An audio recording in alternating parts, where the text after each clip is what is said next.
الحمدللہ رب العالمین والصلاة والسلام علی رسولہ کریم وعلی آلہ واصحابہ اجمعین اما بعد اعوذ باللہ من الشیطان الرجیم بسم اللہ الرحمن الرحیم رب اشرح لی صدری ویسر لی امری واحلل عقدۃ من لسانی یفقہوا قولی۔ آج ہم صالحہ بیگم یہاں آپ کے سامنے میزبان کی حیثیت سے موجود ہیں اور آپ کی خدمت میں ہدیہ سلام پیش کرتے ہیں۔ السلام علیکم ورحمۃ اللہ وبرکاتہ۔ اور لے کر آئے ہیں آپ کے لیے ایسا موضوع جو اسلام کے زیادہ تر پہلوؤں کو احاطہ کیے ہوئے ہے۔ تو آئیے جانتے ہیں کہ کیا ہے اس جلسے کا عنوان۔ اخلاقی جرائم اور ان کا سد باب آج کے ہمارے اس پروگرام کا موضوع ہے۔ اس پر تفصیلی معلومات کے لیے ہمیں اسپیکرز کی جانب جانا ہوگا، لیکن اس سے پہلے ہم شروعات کے لیے اپنے پروگرام کی تلاوت قرآن پاک کی شروعات کے لیے بہن کو مدعو کرنا چاہیں گے، کیونکہ کسی بھی پروگرام کی ابتدا کا جو طریقہ ہوتا ہے اس میں سب سے بہتر طریقہ ہے تلاوت قرآن پاک، جو کہ پرعظمت اور بابرکت کلام الہی ہے۔ اگر یوں کہا جائے تو غلط نہ ہوگا کہ یہ طریقہ سب سے بہتر ہے۔ تو آئیے مدعو کرتے ہیں بہن اسما انصاری کو کہ وہ آئیں اور بہترین انداز و آواز سے قرآن کی تلاوت کریں۔ بہن اسما انصاری۔ اعوذ باللہ من الشیطان الرجیم، بسم اللہ الرحمن الرحیم۔ یا ایہا الذین آمنوا لا یسخر قوم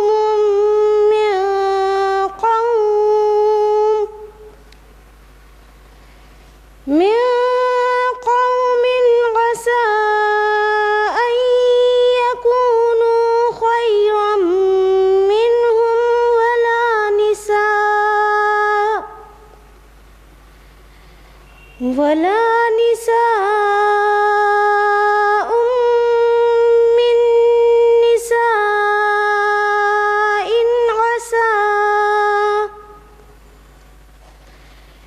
من نساء عسى أن يكن خيرا منهن، ولا تلمزوا أنفسكم ولا تنابزوا بالألقاب،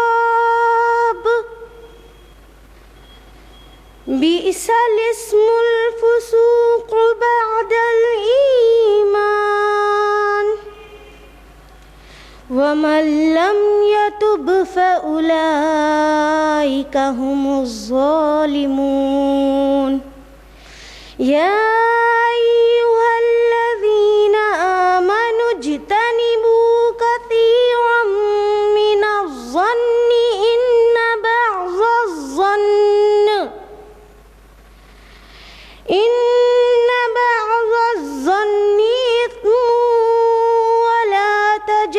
اثم،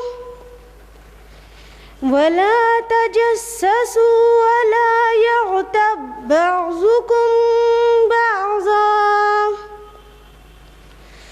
أيحب أحدكم أن يأكل لحم أخيه ميتا فكرهتموه، واتقوا الله إن الله تواب رحيم۔ صدق اللہ رب العالمین۔ والسلام علیکم ورحمۃ اللہ وبرکاتہ۔ جزاک اللہ خیرہ بہن، اللہ تعالیٰ کی گئی قرت کو قبول کرے، آمین۔ یہ بات کسی سے مخفی نہیں کہ قرآن عربی زبان میں ہے، اور یہاں پر عربی جاننے والوں کی تعداد کم ہے، لہٰذا بقیہ لوگوں کو اس نعمت عظمیٰ سے مستفیض کرانے کے لیے ہم آپ ہی کی زبان میں اس کا ترجمہ پیش کرنا ضروری سمجھتے ہیں۔ لہٰذا بہن امیمہ بنت ارشد کو آواز دیتے ہیں کہ وہ آئیں اور اردو ترجمہ پیش کریں۔ بہن امیمہ بنت ارشد۔ السلام علیکم ورحمۃ اللہ وبرکاتہ۔ ابھی آپ نے جس آیات کی قرأت سماعت فرمائی وہ سورہ حجرات سورہ 49 آیت نمبر 10 سے 11 تک کی تھی، جس کا اردو ترجمہ یوں ہے کہ پناہ چاہتی ہوں اللہ کی شیطان مردود سے، شروع کرتی ہوں اللہ کے انعام کے ساتھ جو بڑا مہربان نہایت رحم والا ہے۔ اے لوگو جو ایمان لائے ہو، مرد دوسرے مردوں کا مذاق نہ اڑائیں، ہو سکتا ہے کہ وہ ان سے بہتر ہوں، اور عورتیں دوسری عورتوں کا مذاق نہ اڑائیں، ہو سکتا ہے کہ وہ ان سے بہتر ہوں۔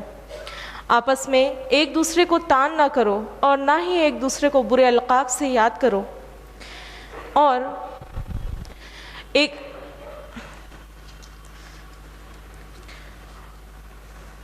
ایمان لانے کے بعد فسق میں نام پیدا کرنا بہت ہی برا کام ہے۔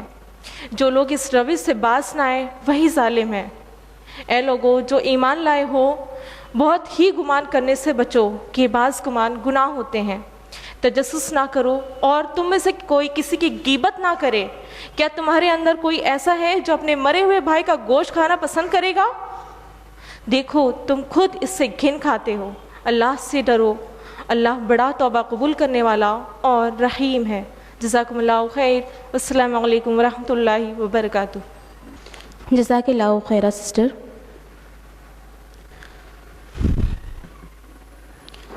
2008 میں وجود میں آئی، خصوصی طور پر نوجوانوں کے لیے بنائی گئی تنظیم IERO Islamic educational and research organisation ایک دعوتی و اصلاحی تنظیم ہے جس کا مقصد غیر مسلموں میں اسلام کی دعوت کرنا اور مسلموں میں اصلاح کرنا ہے، تاکہ مسلمان اسلام کے اور قریب آ سکیں، یہاں تک کہ پورے طور پر اسلام میں داخل ہو سکیں۔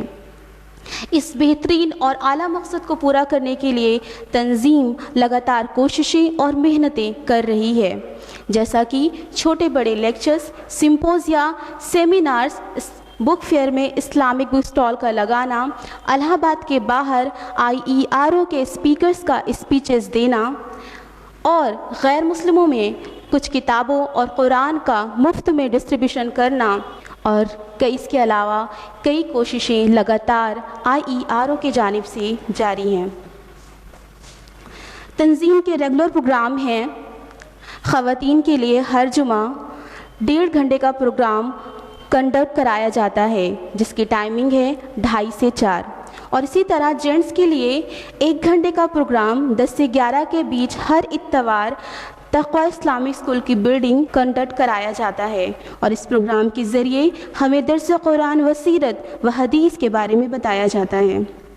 یہ تھا ہماری تنظیم کا مختصر سا انٹروڈکشن، اور اب آگے بڑھتے ہیں اسپیکرز کی جانب۔ جیسا کہ ہم بتا چکے ہیں کہ آج کے ہمارے پروگرام کا عنوان ہے اخلاقی جرائم اور ان کا سدباب، اور اس پر اظہار خیال کے لیے حاضر ہیں 2 مقررات۔ سب سے پہلی مقررہ ہیں بہن شائستہ بیگم۔ بہن شائستہ IERO کی جانب سے چلائے جانے والے ہر سال تربیت پروگرام کا حصہ رہ چکی ہیں، اور اللہ کی کرم نوازی ہے کہ انہوں نے اپنے آپ کو اس قابل بنایا، اور IERO کے مقصد کو، جو کہ ہر مسلمان کا ہونا چاہیے، اپنا مقصد بنایا، اور اسی میں یہ لگاتار کوشاں ہیں۔ زیادہ وقت نہ لیتے ہوئے ریکویسٹ کریں گے کہ وہ مائک پر آئیں اور اپنی گفتگو کی شروعات کریں، اور ہم سبھی اس گفتگو کو غور سے سنیں تاکہ بات دلوں میں اترتی جائے اور عملی جامہ پہنا سکیں۔ تو آئیے مدعو کرتے ہیں بہن کو کہ وہ مائک پر آئیں۔ بہن شائستہ بیگم۔ الحمدللہ نحمده ونستعینه ونستغفره ونؤمن به ونتوکل علیہ، اما بعد، واعوذ باللہ من الشیطان الرجیم، بسم اللہ الرحمن الرحیم۔ یا ایھا الذین آمنوا اجتنبوا کثیرا من الظن إن بعد الظن إثم بسم الله الرحمن الرحيم رب اشرح لي صدري ويسر لي أمري واحلل عقدة من لساني يفقهوا قولي۔ میں آپ سبھی خواتین کا تہہ دل سے خیر مقدم کرتی ہوں۔ السلام علیکم ورحمۃ اللہ وبرکاتہ۔ جیسا کہ آپ کے علم میں ہے کہ آج کے اس جلسے کا موضوع اخلاقی جرائم اور ان کا سد باب ہے۔ اخلاقی تعلیم کو نثری حیثیت سے جتنی اہمیت ہے، عملی حیثیت سے عام لوگ اس کو اتنا ہی کم درجہ دیتے ہیں۔ اسی لیے عوام کے اس وہم کو دور کرنے اور قوموں کی ترقی و تہذیب میں اخلاق کی صحیح اہمیت کو واضح کرنے کی بے پناہ ضرورت کو محسوس کرتے ہوئے آج اس جلسے کا موضوع اخلاقی جرائم اور ان کا سد باب رکھنا ضروری سمجھا۔ بد اخلاقی وہ برائی ہے جو ہمارے معاشرے میں عام ہے اور عام طور پر ہم انہیں بہت ہی حقیر اور معمولی سمجھتے ہیں، لیکن ان برائیوں سے بہت سے دل ٹوٹ جاتے ہیں، رشتے محبت منقطع ہو جاتے ہیں، دلوں میں نفرت بیٹھ جاتی ہے۔ اگر ہم اخلاقی فرائض نہیں ادا کریں گے تو معاشرے میں ہماری شخصیت ابھر کر سامنے آ ہی نہیں سکتی۔ اخلاق سے مقصود باہم بندوں کے حقوق و فرائض کے وہ تعلقات ہیں جن کو ادا کرنا ہر انسان کے لیے مناسب ہی نہیں بلکہ ضروری ہے، جن پر عمل پیرا ہونے سے ملت اسلامیہ کے افراد اور گروہوں اور جماعتوں کے آپسی رشتے کمزور ہونے سے کم ہو جاتے ہیں اور اختلاف و انتشار اور فتنے فساد کو بڑھنے سے روکا جا سکتا ہے۔ جب ہم اسلام کے ارکان کو ادا کریں گے تو ہمارے اخلاق بھی بہتر سے بہتر ہوں گے۔ اگر ہم امت مسلمہ کو ایک عمارت سے تشبیہ دیں تو ظاہر بات ہے عمارت اینٹوں سے بنی ہوتی ہے اور اس کی مضبوطی کے لیے باہم جوڑنے والا مسالہ بھی خالص اور مضبوط ہو۔ اسی طرح امت مسلمہ کے ہر فرد کے سیرت و کردار کو پختہ کیا جائے، یعنی جب ایمان اور اخلاق بہتر ہوگا تو مسلمانوں کی ایک بہترین جماعت تیار ہوگی اور معاشرہ پرسکون اور امن کا ہوگا۔ جب ایمان اور اخلاق ہی درست نہیں ہوگا تو وہ عمارت وہ جماعت کیسے کھڑی ہوگی؟ تو ضرورت ہے ہمیں اپنے اخلاق کو بہتر بنانے کی، اور وہ اخلاق ہی ہے جو روز آخرت میزان میں وزنی ہو سکتا ہے اور ہمارے لیے ذریعہ نجات بن سکتا ہے۔ اگر ہمارے اخلاق ہی درست نہیں ہوں گے تو ہم ان تمام برائیوں میں انسان ملوث ہو جاتا ہے، اور اس کی وجہ یہ ہوتی کہ انسان دوسرے انسان کے صرف اور صرف ظاہر کو دیکھتا ہے، اور اسی کی وجہ سے وہ انسان ان تمام برائیوں کا مرتکب ہو بیٹھتا ہے، یعنی ان برائیوں میں جنہیں ہم بہت ہی عام سمجھتے ہیں، جیسے حسد، جلن، غیبت، چغلی، بغض، کینہ، تکبر، ریاکاری۔ تو آئیے جانیں کچھ برائیوں کو تفصیلات کے ساتھ۔ جیسا کہ آج کے اس جلسے کا موضوع اخلاقی جرائم اور ان کا سد باب ہے، تو میری گفتگو مبنی ہوگی اخلاقی جرائم کے ان گناہ پر جس کا تعلق دل سے ہوتا ہے، جو چھپا ہوتا ہے، دکھائی نہیں دیتا، نظر نہیں آتا، جیسے بدگمانی، تجسس، حسد۔ تو سب سے پہلے ہم جانیں گے بدگمانی کے بارے میں کہ بدگمانی ہے کیا۔ اللہ تعالیٰ فرماتا ہے سورہ حجرات سورہ نمبر 49 آیت نمبر 12 میں، یا ایھا الذین آمنوا اجتنبوا کثیرا من الظن ان بعض الظن اثم۔ اے ایمان والو، بہت بدگمانیوں سے بچو، یقین مانو کہ بعض بدگمانیاں گناہ ہیں۔ یہاں پر ایمان والوں کو بہت زیادہ گمان سے بچنے کو کہا جا رہا ہے۔ اور گمان کیا چیز ہے؟ ابھی میں نے جس آیت کی تلاوت آپ کے سامنے کی اس میں لفظ ظن آیا، جس کا معنی گمان کے ہوتے ہیں۔ اور گمان کیا چیز ہوتا ہے؟ کسی کے بارے میں رائے رکھنا، سوچنا، خیال کرنا۔ یہ تو ہو نہیں سکتا کہ انسان کسی کے بارے میں کوئی اوپینین نہ رکھے، آپ کا کسی کے بارے میں کوئی خیال نہ ہو، رائے نہ ہو، لیکن جس چیز سے تنبیہ کی جا رہی ہے وہ کیا ہے؟ کثیرا من الظن، کثرت سے جو گمان آتا ہے اس کے بارے میں کہا جا رہا ہے۔ اور کون سا گمان بار بار آتا ہے؟ کون سا گمان بار بار ستاتا ہے؟ عموماً جو برا ہوتا ہے۔ اچھا گمان اور وہ کثرت سے آنا، وہ کوئی ایک آدھ ہی انسان ہو سکتا ہے، لیکن یہ ایک عادت سی بن جاتی ہے کہ انسان دوسروں کے بارے میں نیگیٹو تھنکنگ، برا سوچنا اور اسے مسلسل جاری رکھنا۔ اور یہاں پر لفظ من استعمال ہوا ہے، یعنی ہر قسم کا گمان برا نہیں ہوتا، ہر قسم کی سوچ بری نہیں ہوتی ہے، لیکن بعض رائے درست نہیں ہوتی اور وہ ہے برا گمان۔ ایک حدیث میں گمان کو اکذب الحدیث کہا گیا۔ فرمایا صحیح بخاری جلد نمبر 3 کتاب الادب باب نمبر 610 پیج نمبر 428 حدیث نمبر 1003۔ اللہ کے رسول صلی اللہ علیہ وسلم نے فرمایا ایاکم وظن فإن الظن الاکذب الحدیث، بچو تم گمان کرنے سے، کیونکہ گمان اکذب الحدیث ہے، سب سے جھوٹی بات جس کی کوئی حقیقت نہیں۔ جیسے انسان کا کسی کے بارے میں گمان غلط ہو جاتا ہے، خیال غلط ہو جاتا ہے، تو اس کے بعد انسان اس کی ہر بات کو غلط سمجھنے لگتا ہے، اور کیونکہ اس کے بارے میں انسان کا ذہن اس کی سوچ پر مرکوز ہو جاتا ہے، اور اس طرح وہ ایک بری راہ اختیار کر لیتا ہے، ایک بری ڈگر پر چل پڑتا ہے، اس کی خوبیوں کی تلاش کی بجائے اس کے عیب تلاش کرنے لگ جاتا ہے۔ اگر دیکھا جائے تو اکثر تعلقات کی خرابی کی بنیاد برے گمان سے ہوتی ہے۔ اگر کسی سے بھی آپ کے تعلقات درست نہ ہوں تو جان لیجئے اس کے پیچھے برا گمان چھپا ہے۔ اس لیے فتنے کے دروازے کو کھلا ہی نہ چھوڑو، اور دروازہ کیا ہے؟ گمان، برا خیال نہ آنے دو، اگر آ بھی جائے تو اس کو جڑ نہ پکڑنے دو، اس کو ٹھہرنے نہ دو۔ بعض لوگ کا طریقہ یہ ہوتا ہے کہ جس سے بھی تھوڑا سا اختلاف ہوا، جس نے بھی ان کی بات کو نہ مانی، ان کی بات کو اہمیت نہ دی، یا پھر ان کے مشورے کو قبول نہ کیا، تو فوراً برا کرنے والی کے کوئی پہلو یا برائی ڈھونڈنے میں لگ جاتے ہیں۔ اگر کسی کے اندر 4 خوبیاں ہیں، ایک کوئی خامی ہے، تو وہ ان 4 خوبیوں کو چھوڑ کر اس کی ایک خامی کے پیچھے پڑ جاتا ہے، ساری سوچ کا نقطۂ مرکز اسی کو بنا لیتا ہے، ساری انٹینشن اسی پر مختصر ہو کر رہ جاتی ہے۔ بعض گمان ایسا ہوتا ہے کہ انسان کو اس کو اندر چھپا لیتا ہے، یعنی گمان سے انسان اتنا متاثر ہو جاتا ہے کہ ظن اس کو اپنے اندر چھپا لیتا ہے۔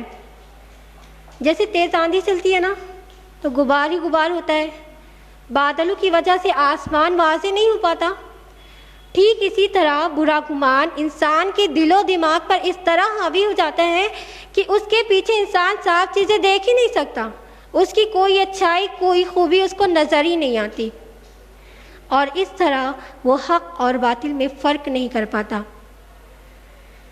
اور اگر ہمارا کسی شخص سے کوئی اختلاف ہو جاتا ہے تو ہم فوراً اس کے بارے میں برا گمان سوچنے لگتے ہیں، اور شیطان ہمیں ان غلط گمان میں اس طرح مبتلا کر دیتا ہے کہ ہم اس کی حقیقت سے بھی بالکل بے خبر ہو جاتے ہیں، اور ساتھ ہی ساتھ ہم خود بھی اطمینان سے نہیں رہ پاتے۔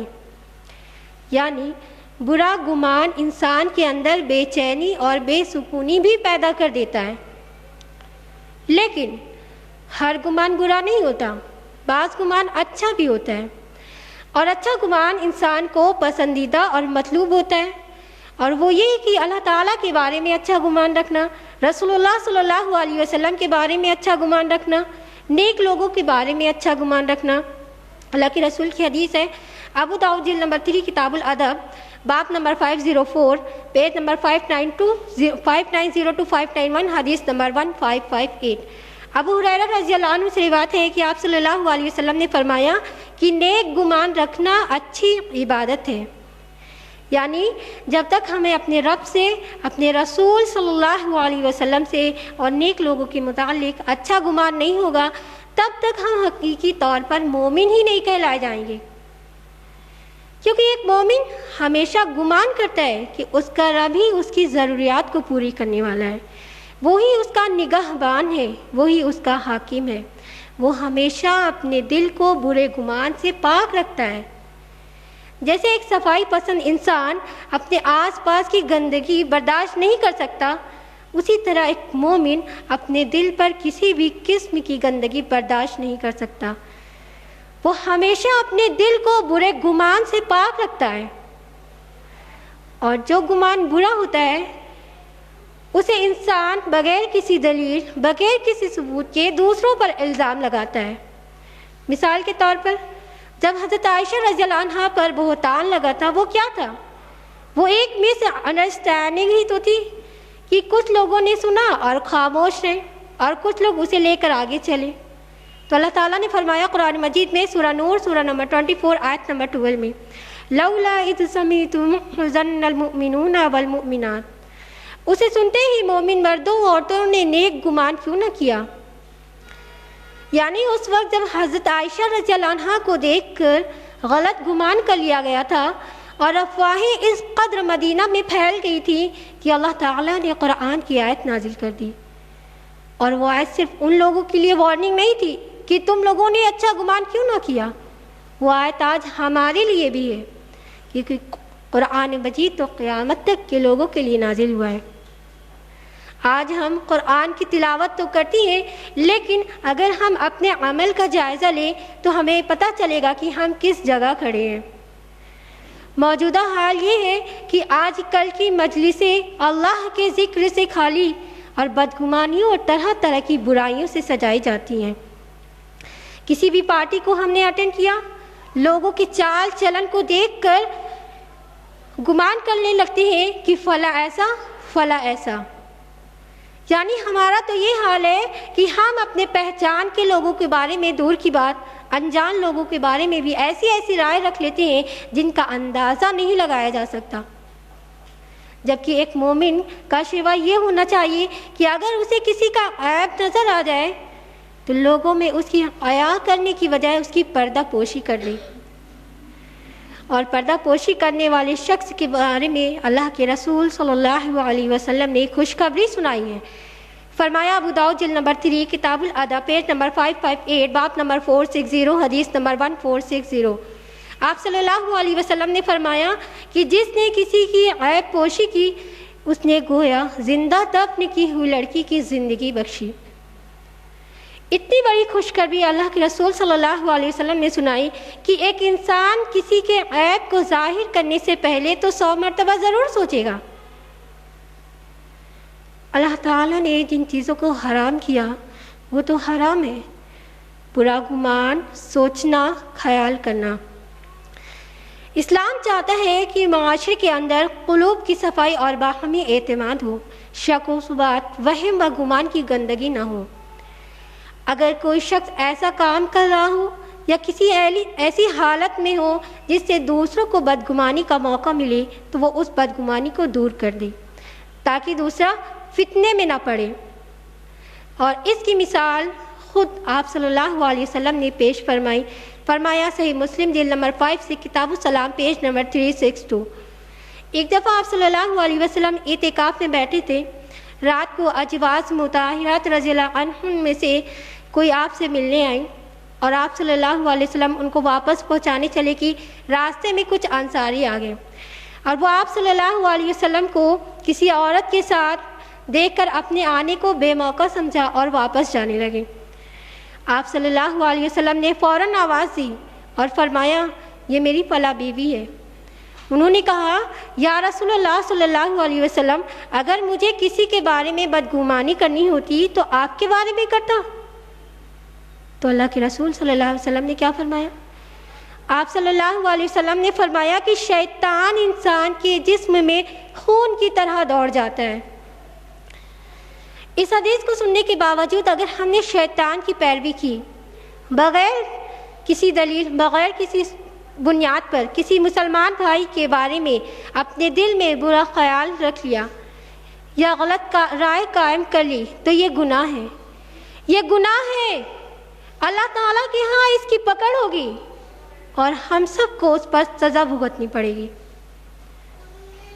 اللہ تعالیٰ فرماتا ہے سورہ فرقان سورہ نمبر 25 آیت نمبر 37 میں، وَأَعْتَدْنَا لِلظَّالِمِينَ عَذَابًا أَلِيمًا، اور ہم نے ظالموں کے لیے دردناک عذاب تیار کر رکھا ہے۔ اگر ہم نے خود اپنے اوپر ظلم کیا، اللہ تعالیٰ کی نافرمانی کی، تو اللہ تعالیٰ نے ہمارے لیے عذاب تیار کر رکھا ہے۔ اور اگر ہم اللہ کے عذاب کے مستحق نہیں بننا چاہتے، اللہ کے غضب سے بچنا چاہتے ہیں، تو ہمیں چاہیے کہ ہم بدگمانی سے بہت زیادہ بچیں۔ دوسروں کے بارے میں بد اعتمادی کے نتیجے پر باطنی طور پر انسان بدگمانی میں مبتلا ہو جاتا ہے اور ظاہری طور پر تجسس کرنے لگتا ہے۔ تجسس یعنی کسی کے ٹوہ میں رہنا، کسی کے عیب کو ٹٹولنا، کسی کے بھید کو کھوجنا تجسس کہلاتا ہے۔ لیکن اسلام معاشرے کے ظاہر اور باطن دونوں کو پاک اور صاف رکھنا چاہتا ہے، اسی لیے بدگمانی کی ممانعت کے ساتھ تجسس کی بھی ممانعت کر دی گئی۔ اکثر ایک چیز دوسرے کا سبب بنتی ہے۔ لوگوں کی حرمت کو تجسس کے ذریعے زائل کرنا، ان کی مخفی باتوں کے پیچھے پڑنا ہرگز جائز نہیں، اگرچہ وہ گناہ کے مرتکب ہو رہے ہوں۔ اللہ تعالیٰ فرماتا ہے سورہ حجرات سورہ نمبر 49 آیت نمبر 12 میں، وَلَا تَجَسَّسُوا، اور بھید نہ ٹٹولا کرو، یعنی اس ٹوہ میں رہنا کہ کوئی خامی یا عیب ہم کو معلوم ہو جائے تاکہ ہم اس شخص کو بدنام کریں۔ اور یہ چیز عام ہے کہ انسان دوسرے کے بھید کو جاننے میں لگا رہتا ہے، جبکہ ہمارا رب ہمیں لوگوں کے عیب کو ٹٹولنے کے لیے منع کر رہا ہے۔ اور یہ تجسس معاشرے میں اس قدر عام ہے کہ ہر انسان کسی نہ کسی کی ٹوہ میں لگا ہوا ہے، باہر کی بات ہو یا گھر کی، پڑوس کی ہو یا آپسی تعلقات کی۔ معاشرے میں اگر کوئی شخص کسی وجہ سے کسی کام سے گیا تو دوسرا اس کی ٹوہ میں اس کو بھید کو جاننے میں لگا ہوا ہے کہ آخر وہ شخص کہاں گیا، کس سے ملنے گیا، کیا وجہ ہے، کیا کرنے گیا، فضول کی باتیں، ایسا کرنے سے کیا حاصل ہوگا۔ اور خواتین میں جو سب سے زیادہ خرابیاں پیش آ رہی ہیں سسرالی رشتوں میں بے حد عام ہے۔ ہر ایک دوسرے کی ٹوہ میں لگا ہوا ہے، نند بھابھی کی ٹوہ میں، دیورانی جٹھانی کی ٹوہ میں، ساس بہو کی ٹوہ میں، بیوی شوہر کی ٹوہ میں۔ اگر شوہر ماں باپ کے ساتھ نیک سلوک کرتا ہو، ان کی ضرورتوں کا خیال رکھتا ہو، ان کی خدمت کرتا ہو، تو بیوی اس ٹوہ میں لگی رہتی ہے۔ آپ کو کیا پرابلم ہے کہ اگر شوہر ماں باپ کے ساتھ نیک سلوک کرتا ہو، ان کی ضرورتوں کا خیال رکھتا ہو، تو یہ ایک اولاد کا فرض ہے۔ اور آج حال یہ ہے کہ انسان دوسروں کے ذاتی معائب دوسروں کے گھر میں گھس کر اس کی حالت کا پتہ لگاتا ہے، جبکہ اسلام نے دوسروں کے ذاتی معائب کی تحقیق و تفتیش کی ممانعت کی ہے۔ کسی مسلمان کو یہ حق حاصل نہیں کہ وہ دوسرے کے گھر میں گھس کر اس کی حالت اور کیفیت کی جستجو کرے۔ اسلام نے ہر ایک برائی کو روکنے کے لیے ایسا طریقہ بتایا کہ کوئی برائی پنپنے ہی نہ پائے۔ فرمایا صحیح بخاری جلد نمبر 3 کتاب الادب پیج نمبر 751 باب نمبر 1012 حدیث نمبر 1797۔ اللہ کے رسول صلی اللہ علیہ وسلم نے فرمایا کہ جس نے کسی کے گھر میں بغیر اجازت جھانکا، اس کے گھر والوں کے لیے جائز ہے کہ وہ اس کی آنکھیں پھوڑ دیں۔ حدیث میں اس بات کی وضاحت کر دی گئی کہ جو شخص کسی سے ملنا چاہتا ہو وہ اس کے گھر میں داخل نہ ہو جب تک کہ اس کی اجازت نہ مل جائے۔ یعنی اسلام بغیر اجازت کسی کے گھر میں داخل ہونے کے لیے قطعی منع کرتا ہے۔ اور اتنا ہی نہیں، لوگوں کی باتوں کو ان کی مرضی کے بغیر اور ان سے چھپ کر سننا حرام قرار دیا ہے۔ اکثر لوگوں کی عادت ہوتی ہے کہ کچھ لوگوں کو باتیں کرتے دیکھا تو کوئی نہ کوئی جھوٹا بہانہ بنا کر اپنے کام کو چھوڑ کر اس کو جاننے میں لگے رہتے کہ آخر دیکھیں کیا باتیں ہو رہی ہیں، کہیں ایسا تو نہیں کہ وہ شخص ہماری ہی برائی کر رہا ہو۔ یا پھر دو لوگوں کو باتیں کرتے سنا تو کوئی تیسرا ان کی باتیں چھپ کر سننے لگتا ہے، جبکہ اگلا شخص پسند نہیں کرتا کہ کوئی تیسرا اس کی بات کو چھپ کر سنے، کیونکہ کچھ باتیں ایسی ہوتی ہیں کہ دو لوگوں کے بیچ محدود رہے تو زیادہ بہتر ہے، کوئی تیسرا اس کے بارے میں جانے ہی نہ۔ اگر یہ برائی ہمارے اندر موجود ہے تو ہم اس کو نکال دیں، کیونکہ اللہ کے رسول صلی اللہ علیہ وسلم کی بہت سخت حدیث ہے۔ فرمایا صحیح بخاری جلد نمبر 9 کتاب التعمیر حدیث نمبر 7042، آپ صلی اللہ علیہ وسلم نے فرمایا کہ جو شخص ایسے لوگوں کی باتیں سننے کے لیے ان کی طرف کان لگائے جن کو وہ ناپسند کرتے ہوں، تو قیامت کے دن اس کی کانوں میں پگھلا ہوا شیشہ ڈالا جائے گا۔ اتنی سخت حدیث اللہ کے رسول نے بیان فرمائی کہ اگر یہ برائی ہمارے اندر موجود ہے تو ہم اس کو نکال دیں، اور اگر ہم نے ایسا نہیں کیا تو تیار ہو جائے روز آخرت اللہ کی سزا پانے کے لیے۔ اللہ تعالیٰ نے جو قانون بنایا ہے وہ ہمارے ہی فائدے کے لیے، تاکہ معاشرے میں امن اور سکون قائم ہو جائے۔ لیکن ہم جیسے ہی اللہ تعالیٰ کی نافرمانی کرتے ہیں، اللہ تعالیٰ کے قانون کو بھول کر شیطان کے نقش قدم پر چلنے لگتے ہیں، ہمارے بیچ برائیاں عام ہو جاتی ہیں۔ اللہ کے رسول صلی اللہ علیہ وسلم نے ایک سخت وعید بیان کی، فرمایا ابو داؤد جلد نمبر 3 کتاب الادب باب نمبر 456 حدیث نمبر 1451، راوی ہیں ابو برزہ اسلمی رضی اللہ عنہ سے آپ صلی اللہ علیہ وسلم نے فرمایا کہ اے لوگوں جو زبان سے ایمان لائے ہو اور جن کے دل میں ابھی تک ایمان داخل نہیں ہوا، مسلمانوں کو اذیت نہ دو، نہ ان کے عیوب کے پیچھے پڑو۔ جو کوئی اپنے مسلمان بھائی کے در پہ ہوگا، اللہ اس کے عیب کے در پہ ہوگا، اور جب اللہ کسی کے عیب کے در پہ ہو تو اس کو رسوا کر کے رہے گا، اگرچہ وہ اپنے گھر کے اندر موجود ہو۔ آپ صلی اللہ علیہ وسلم نے اتنی بڑی بات اس حدیث میں کہی کہ اگر ہم نے لوگوں کے عیب کو جان کر اس کی عزت کو نیلام کیا سرعام، اور کوئی قباحت تک محسوس نہ کی ان برائیوں کو کرنے میں، اور بڑے اطمینان اور آرام کے ساتھ ہم اپنے گھروں میں بیٹھے ہیں گویا کہ ہم نے کچھ کیا ہی نہ ہو، تو جان لیجئے اللہ تعالیٰ اس کے عیب کے پیچھے پڑ جائے گا۔ اور جب اللہ تعالیٰ کسی کے عیب کے پیچھے پڑ جائے تو کون ہے جو اس کی عزت کو بچا سکے؟ دنیا کی کوئی طاقت اس کو روک نہیں سکتی، چاہے وہ اپنی عزت کو بچانے کے لیے کسی بھی جگہ چلا جائے، یہاں تک کہ وہ اپنے گھر کے اندر بھی محفوظ ہو جائے، کیونکہ گھر میں انسان خود کو بہت ہی زیادہ محفوظ اور سیف سمجھتا ہے، تو اللہ تعالیٰ اس کو وہاں بھی رسوا کر کے رہے گا۔ اگر ہم واقعی مومن ہیں تو اللہ تعالیٰ کی نافرمانی والے کام نہ کریں، کیونکہ جب ہم اللہ تعالیٰ کی نافرمانی پر آمادہ ہو جاتے ہیں تو شیطان ہمارا ساتھی بن جاتا ہے۔ پہلے ہم بدگمانی کرنے لگتی ہیں، پھر تجسس میں مبتلا ہو جاتی ہے۔ جب ان دونوں برائیوں میں انسان ملوث ہو جاتا ہے تو شیطان اسے ایک ایسی برائی کی طرف لے جاتا ہے کہ ظاہر دیکھنے میں کتنا ہی بہتر کیوں نہ ہو، لیکن باطن اس کا سکون سے نہیں رہ پاتا، کہیں رشتے قطع ہونے کا غم تو کہیں نفرت کی وجہ سے خود کے عیب ظاہر ہونے کا ڈر، کوئی نہ کوئی غم و خوف انسان کو اندر سے کھوکھلا کرتا رہتا ہے، یہاں تک کہ انسان ان چھوٹے چھوٹے گناہوں کے باعث اپنا سکون بھی کھو بیٹھتا ہے دنیا میں۔ اور آخرت میں کیا ہوگا؟ جس کے خیال سے بھی روح کانپ جائے، لیکن پھر بھی ہم کیوں باز نہیں آتے؟ نہ ہمیں بدگمانی کرنے کی قباحت، نہ تجسس، اور حسد تو اس قدر دلوں میں ہوتا ہے کہ بھائی دوسرے کا بھلا ہوتا دیکھ نہیں سکتا۔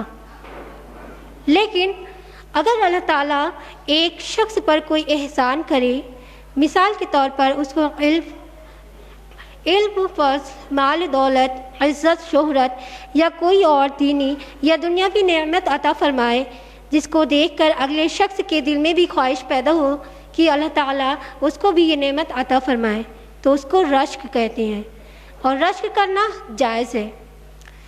حسد کا مطلب ہوتا ہے کہ اپنے کسی بھائی کے پاس کسی نعمت کو دیکھ کر جلنا، یا پھر اس کی نعمت کو ہلاک ہونے یا اپنے پاس ہونے کی آرزو کرنا، کیونکہ یہ خیال و تصور نفرت کو پیدا کرنے کا سبب ہے، جس کا لازمی نتیجہ لڑائی اور جھگڑے کی صورت میں سامنے آتا ہے، اور معاشرے کا امن اور سکون برباد ہو جاتا ہے۔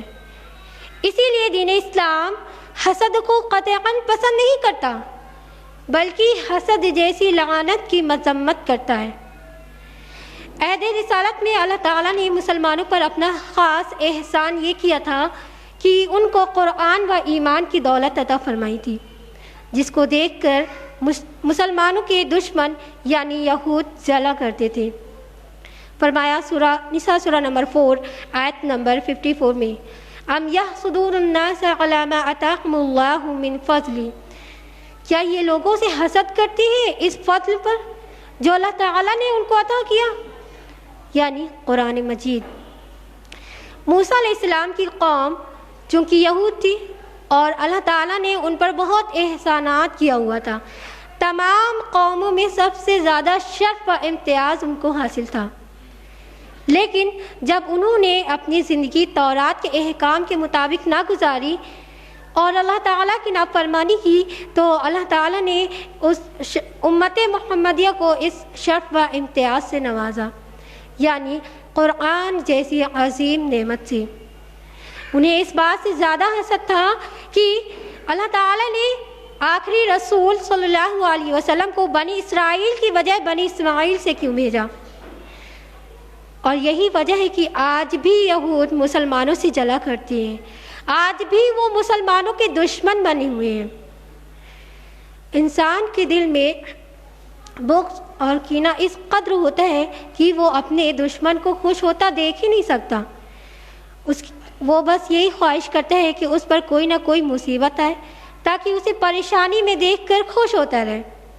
اس کی بجائے جب اللہ تعالیٰ اس پر کوئی احسان کرتا ہے، اپنی نوازش سے اس پر نوازتا ہے، تو وہ اس کو دیکھ نہیں سکتا، اس کی خوشیوں کو دیکھ کر جل جاتا ہے، اور اسی کو حسد کہتے ہیں۔ دور نبوی میں آپ صلی اللہ علیہ وسلم کے ٹائم پر کفار اور منافقین سے جو مسلمانوں سے بغض و عداوت تھی، اس کی وجہ یہی تھی، حسد۔ فرمایا سورہ آل عمران سورہ نمبر 3 آیت نمبر 120 میں کہ اگر مسلمانوں کو کوئی بھلائی پہنچے تو یہ ناخوش ہو جاتے ہیں، اور جب کوئی نقصان پہنچے تو یہ خوش ہو جاتے ہیں۔ منافقین کا رویہ کیا ہوتا تھا کہ جب مسلمانوں کو خوشحالی میسر آتی اللہ تعالیٰ کی طرف سے، لوگ اسلام قبول کرتے، مسلمانوں کی تعداد و قوت میں اضافہ ہوتا، تو یہ منافقین جل جاتے تھے، حسد کرنے لگتے تھے، اور جب مسلمان قحط سالی یا تنگ دستی میں یا اللہ تعالیٰ کی مشیت و مصلحت سے دشمن وقتی طور پر مسلمانوں پر غالب آ جاتے، جیسے جنگ احد میں ہوا تھا، تو یہ بڑے ہی خوشیاں مناتے تھے، بہت زیادہ خوش ہو جاتے تھے۔ اسی طرح جب دو لوگوں کا مقصد ایک ہوتا ہے اور دونوں باہم ایک دوسرے کو رشک و حسد کی نگاہ سے دیکھتے ہیں، تو جب اس شخص کو اس مقصد میں کامیابی حاصل ہو جاتی ہے تو ایک شخص کو اس چیز میں کامیابی حاصل ہو جاتی ہے تو دوسرا قدرتی طور پر اس کا بدخواہ بن جاتا ہے۔ ایک شوہر کی کئی بیویوں میں اور ایک باپ کے کئی بیٹوں میں جو رشک و حسد پیدا ہوتا ہے، اس کی وجہ یہی ہوتی ہے۔ یوسف علیہ السلام کا واقعہ تو آپ سبھی کو معلوم ہوگا کہ یعقوب علیہ السلام یوسف علیہ السلام اور بنیامین سے سب سے زیادہ محبت کرتے تھے، اور ان کے بھائیوں کو یہ چیزیں برداشت نہیں ہو رہی تھی۔ اللہ تعالیٰ نے اس کی وضاحت فرمائی قرآن مجید میں سورہ یوسف سورہ نمبر 12 آیت نمبر 8 میں، اذ قالوا ليوسف واخوه احب الى ابينا ونحن عصبة، جبکہ انہوں نے کہا کہ یوسف اور اس کا بھائی بنسبت ہمارے والد کو بہت زیادہ پیارا ہے۔ یہ ایک حسد ہی تو تھی جو انہوں نے یوسف علیہ السلام کو قتل کرنے کا ارادہ کر لیا تھا۔ حسد ایک ایسی آگ ہے جو انسان کو اندر ہی اندر سے کھوکھلا کر دیتا ہے، اور ساتھ ہی ساتھ اس کی نیکیوں کو بھی کھا جاتی ہے۔ اس کے متعلق اللہ کے رسول کی حدیث سے فرمایا، ابو داؤد جلد نمبر 3 کتاب الادب پیج نمبر 591 باب نمبر 460 حدیث نمبر 1472، اللہ کے رسول صلی اللہ علیہ وسلم نے فرمایا کہ بچو تم حسد سے، کیونکہ حسد نیکیوں کو اس طرح کھا جاتے ہیں جس طرح آگ لکڑی کو۔ تو حسد سے بہت زیادہ بچنے کی ضرورت ہے، کہیں ایسا نہ ہو کہ ہم ایک دوسرے کو دیکھ کر جلتے رہیں اور جب روز آخرت اللہ کے حضور کھڑے ہوں تو ہمارے اعمال نامے خالی ہوں۔ حسد کی دو کیٹیگری بتائی گئی۔ ایک یہ کہ ایک شخص کی صرف یہ خواہش ہو کہ دوسرے سے اس کی نعمت سلب کر لی جائے، چاہے وہ اس کو نہ حاصل ہو سکے یا وہ خود ان چیزوں کو حاصل نہ کرنا چاہے۔ یعنی اگر اللہ تعالیٰ نے کسی کو نعمتوں سے نوازا تو دوسرا اس کی نعمت کو دیکھ کر جلنے لگتا ہے اور خواہش کرتے ہیں کہ وہ نعمت اس سے چھین جائے، چاہے وہ اس کو حاصل نہ ہو سکے یا یا خود وہ چیزیں اس کو حاصل نہ ہو سکے۔ لیکن اس کی خواہش، اس کی آرزو صرف اور صرف یہی ہوتی ہے کہ جب وہ نعمت اس کے پاس نہیں ہے تو اگلے شخص سے بھی وہ نعمت چھین جائے، اور یہ حسد کی سب سے بڑی کیٹیگری ہے۔ اسی طرح منافقین کی یہ خواہش تھی کہ جس طرح وہ خود کافر ہو گئے ہیں اسی طرح مسلمان بھی کفر کرنے لگے۔ فرمایا سورہ نساء سورہ نمبر 4 آیت نمبر 89 میں وَدُّوا لَوْ تَكْفُرُونَ كَمَا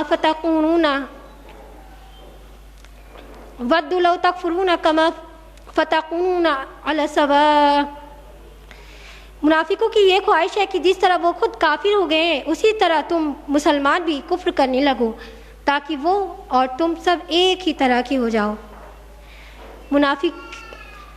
منافقوں کا عمل کیا ہوتا تھا کہ وہ جدھر فائدہ دیکھتے ادھر لڑک جاتے، تھالی کی بینگن کی طرح۔ جب انہیں کسی جنگ میں لڑنے کو کہا جاتا تو کوئی نہ کوئی بہانہ بنا کر اپنے گھروں میں چھپ کر بیٹھے رہتے، اور جب وہ مسلمانوں کو دیکھتے تو حسد کرتے، جل جاتے تھے ان سے، اور خواہش کرتے کہ وہ بھی اپنے مذہب سے، اپنے دین سے پھر جائیں تاکہ وہ دونوں ایک ہی طرح کے ہو جائیں۔ اور اس طرح کا حسد کی دوسری کیٹیگری یہ ہے کہ ایک شخص کی خواہش یہ ہو کہ دوسرے سے وہ نعمت سلب کر لی جائے، چاہے وہ اس کو حاصل نہ ہو سکے، لیکن اس کا مقصد صرف اور صرف اس نعمت کو حاصل کرنا ہوتا ہے، چاہے وہ اس نعمت کو حاصل کرنا ہوتا ہے، چاہے وہ اس کو مل نہ سکے، لیکن اس کی یہ خواہش ہوتی ہے کہ بس وہ کسی نہ کسی طرح اس سے چھین لی جائے۔ اگر اللہ تعالیٰ کسی کو مال، دولت، عزت، شہرت یا کوئی اور دینی یا دنیاوی تعلیم سے عطا فرماتا ہے، کسی کے پاس بہت زیادہ دولت ہے، تو دوسرا اس کی ریپوٹیشن، اس کی دولت کو دیکھ کر حسد کرنے لگتا ہے، اور یہ آپسی رشتوں میں سب سے زیادہ پائی جاتی ہے کہ اگر ایک بھائی بہت زیادہ رچ ہے، پیسے والا ہے، تو دوسرا اس کو خوش ہوتا دیکھ نہیں سکتا کہ کیسے اللہ تعالیٰ نے اس کو اتنی نعمت، اتنی دولت عطا فرمائی، اور اس طرح اس کے دل میں حسد پیدا ہو جاتی ہے، اور وہ خواہش کرتا ہے کہ وہ چیزیں اس کو مل جائیں، اور جب تک وہ چیز اس سے چھین نہ لے اس کو مل نہیں سکتی۔ پراپرٹی کے معاملے کو لے کر اس طرح کے کیسز بہت ہوتے ہیں، اور آپ لوگوں نے سنا بھی ہوگا کہ کسی نے کسی کی زمین کو قبضے میں لے لیا تو کسی نے کسی کے مکان کو قبضے میں کر لیا۔ یہ کیا ہے؟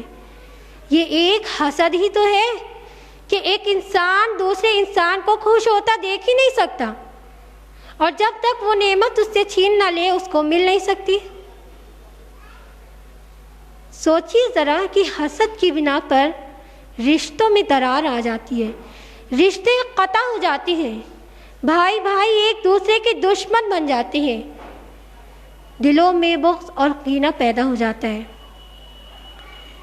حسد کی ایک وجہ یہ بھی ہوتی ہے کہ اگر ایک شخص کے پاس رتبہ ہو، عزت ہو، شہرت ہو، اور اسے ریاست کی اونچی پوسٹ پر رکھا جا رہا ہو، لیکن اچانک ایسے سچویشن پیش آ جائے کہ اس کی جگہ کسی اور کو وہ عہدہ، وہ پوسٹ حاصل ہو جائے، اور جب وہ اس شخص کو یہ بات معلوم ہوتی ہے کہ اس کی جگہ کسی اور کو وہ شرف و امتیاز حاصل ہو گیا، تو وہ بات اس کو بہت ہی زیادہ سخت گرا گزرتی ہے، اور اس طرح اس کے دل میں حسد پیدا ہو جاتی ہے۔ اس طرح کا ایک واقعہ آپ صلی اللہ علیہ وسلم کے ٹائم پر پیش آیا تھا۔ صحیح بخاری کی حدیث میں درج ہے، صحیح بخاری جلد نمبر 2 کتاب الاستئذان باب نمبر 700 پیج نمبر 495 حدیث نمبر 1183۔ ہوا یہ تھا کہ آپ صلی اللہ علیہ وسلم کے مدینہ تشریف لانے سے پہلے مدینہ کے لوگوں نے یہ پلان کیا تھا کہ عبداللہ بن ابی کو وہاں کا بادشاہ بنایا جائے، یعنی مدینہ کا، لیکن اللہ تعالیٰ کی مصلحت تو کچھ اور ہی تھی۔ اسی درمیان آپ صلی اللہ علیہ وسلم بے تاج بادشاہ کی طرح مدینہ تشریف لاتے ہیں اور عبداللہ بن ابی کی جگہ آپ صلی اللہ علیہ وسلم کو مدینہ کا بادشاہ تسلیم کر لیا جاتا ہے۔ اور یہی وجہ تھی کہ عبداللہ بن ابی آپ صلی اللہ علیہ وسلم سے حسد کرنے لگا تھا۔ یہ حال تھا ایام الجاہلیہ کے لوگوں کا، لیکن افسوس آج ہمارے پاس قرآن ہے، اور جو کہ ہم اپنے آپ کو ویل کلچرڈ اور ڈیولپ بھی سمجھتے ہیں، باوجود اس کے ہمارے دل پاک نہیں۔ ہمارے لباس تو ظاہری طور پر الگ شخصیت کا نمونہ پیش کرتی ہیں، لیکن باطنی طور پر اتنا ہی گھنونا۔ اگر ہم کسی کی چیز کو دیکھ کر حسد کرتے ہیں تو اس میں ہمارا خود کا ہی نقصان ہے، اس میں کسی اور کا کوئی نقصان نہیں ہے۔ چونکہ جب چھوٹے چھوٹے گناہوں کی قباحت دل سے نکل گئی تو بڑے گناہوں کا ارتکاب بھی آسان ہو جاتا ہے، اور چھوٹے چھوٹے گناہ مل کر بڑے اور پہاڑ بن جاتے ہیں جو انسان کو تباہ اور برباد کرنے کے لیے کافی ہیں۔ اللہ کے رسول صلی اللہ علیہ وسلم نے فرمایا کہ چھوٹے چھوٹے گناہوں سے بھی بچتے رہو، کیونکہ جب یہ گناہ بڑے اور زیادہ ہو جاتے ہیں تو انسان کو تباہ کر دیتے ہیں۔ اس کی مثال دیتے ہوئے آپ صلی اللہ علیہ وسلم نے فرمایا کہ ایک قوم نے چٹیل میدان پر پڑاؤ ڈالا، اتنے میں ان کے کھانے کا وقت آ گیا۔ ایک شخص جاتا ہے لکڑی لے کر آتا ہے، دوسرا جاتا ہے وہ بھی لکڑی لے کر آتا ہے، یہاں تک کہ ڈھیر ساری لکڑیاں جمع ہو جاتی ہیں۔ پھر اس کا الاؤ روشن ہوتا ہے، یہاں تک کہ وہ اپنے کھانے کی چیزیں اس پر رکھ کر پکا لیتے ہیں۔ یعنی ایک ایک لکڑی سے لکڑیوں کا ڈھیر جمع ہو گیا۔ بس یہی صورتحال گناہوں کی ہے کہ چھوٹے چھوٹے گناہ مل کر بڑے اور زیادہ ہو جاتے ہیں، جو روز آخرت ہمیں تباہ کرنے کے لیے کافی ہیں، جن کو آج ہم چھوٹے چھوٹے گناہوں کو کوئی اہمیت نہیں دیتے، جبکہ اللہ کے رسول صلی اللہ علیہ وسلم کے زمانے میں صحابہ کرام رضی اللہ عنہم کا یہ طرز عمل ہوتا تھا کہ وہ چھوٹے چھوٹے گناہوں کے ارتکاب سے بھی ڈرا کرتے تھے، جن کو آج لیکن ہماری نظروں میں ان گناہوں کی اہمیت بال برابر بھی نہیں ہے، جیسے حسد، جلن، غیبت، چغلی، بغض، کینہ، تکبر، ریاکاری، جن کو کرنے سے ہم کوئی قباحت تک محسوس نہیں کرتے۔ یہ تو تھے اخلاقی جرائم۔ اخلاقی جرائم میں بے حد گناہوں میں ملوث ہو جانے سے چھوٹے چھوٹے گناہوں کے ساتھ بڑے جرائم بھی جڑ پکڑ لیتے ہیں، اور ہمارے دل سے ان کا ارتکاب بھی نہیں ہو پاتا۔ کچھ گناہوں کو میں نے تفصیلات کے ساتھ آپ کے سامنے پیش کیا، لیکن جب تک ان کا سد باب یعنی سلیوشن نہ بتایا جائے تو بات مکمل نہیں ہوگی۔ اور سلیوشن یہ ہے کہ ہم اللہ کے ہر حکم کی، چھوٹے ہو یا بڑے، ہر معاملے میں اللہ کی ہر آیات کی پوری پیروی کی جائے، تبھی ہم ان تمام برائیوں سے بچ سکیں گے۔ اگر ہم بدگمانی کرنا چھوڑ دیں تو تجسس کی ضرورت ہی نہیں، اور تجسس ہی نہیں ہوگا کہ کون کیا ہے، کون کیا کر رہے ہیں، کیا ہے اس کے پاس، تو حسد کی نوبت ہی نہیں آئے گی۔ ہر گناہ ایک دوسرے سے بہت تعلق رکھتے ہیں۔ ایک کا دامن چھوڑنے کا پختہ ارادہ کر لے تو دوسرے سے انشاءاللہ اللہ تعالیٰ دامن پاک کرنے کی ضرور ہدایت فرمائے گا۔ اللہ تعالیٰ فرماتا ہے سورہ نساء سورہ نمبر 4 آیت نمبر 36 میں، ان تجتنبوا کبائر ما تنہون عنہ نکفر عنکم سیئاتکم مدخلا کریما۔ اگر تم بڑے گناہوں سے بچتے رہو تو ہم تمہارے چھوٹے گناہوں کو دور کر دیں گے اور تمہیں عزت اور بزرگی کی جگہ داخل کریں گے۔ اللہ تعالیٰ ہم سبھی کو اخلاقی جرائم سے بچنے اگر ہو گئے ہوں تو ان گناہوں کی معافی کے ساتھ ان کو چھوڑنے کی بھی اللہ تعالیٰ توفیق عطا فرمائے۔ میں اپنی گفتگو ایک حدیث سے ختم کرنا چاہوں گی۔ حدیث ہے صحیح بخاری جلد نمبر 2 کتاب الادب باب نمبر 601 پیج نمبر 427 حدیث نمبر 1001۔ اللہ کے رسول صلی اللہ علیہ وسلم نے فرمایا کہ بدگمانیوں سے بچو، کیونکہ بدگمانی سب سے زیادہ جھوٹی بات ہے۔ نہ لوگوں کو عیوب کی ٹوہ لگاؤ، نہ باہم حسد کرو، نہ ایک دوسرے سے بے تعلق رہو، نہ باہم بغض اور کینہ رکھو، بلکہ اے خدا کے بندو بھائی بھائی ہو جاؤ۔ اللہ سبحانہ تعالیٰ ہم سبھی کو کہنے سننے سے زیادہ اس پر عمل کرنے کی توفیق عطا فرمائے۔ ہمارے اندر جو بھی برائی ہے ہم اس کو ایک ایک کر کے نکالیں تاکہ معاشرہ پرسکون اور امن کا ہو جائے۔ آمین۔ وآخر دعوانا ان الحمد للہ رب العالمین، والسلام علیکم ورحمۃ اللہ وبرکاتہ۔ جزاک اللہ خیرہ سسٹر۔ بد اخلاقی اچھائی کا خاتمہ کر قلوب پر قبضہ کر لیتی ہے اور ہماری غفلت اس کے ترقی میں اضافے کا باعث بنتی ہے۔ اس لیے ہر مسلمان کو چاہیے کہ وہ اخلاق جرائم سے بچنے کے لیے کوشش کرے اور اخلاقی حسنہ کو حاصل کرنے کے لیے بھی کوشش اور محنت کرے پورے ذوق و شوق سے، تبھی تو ہمارے قلوب پر اخلاق حسنہ کا قبضہ ہوگا، سیاح کا نہیں۔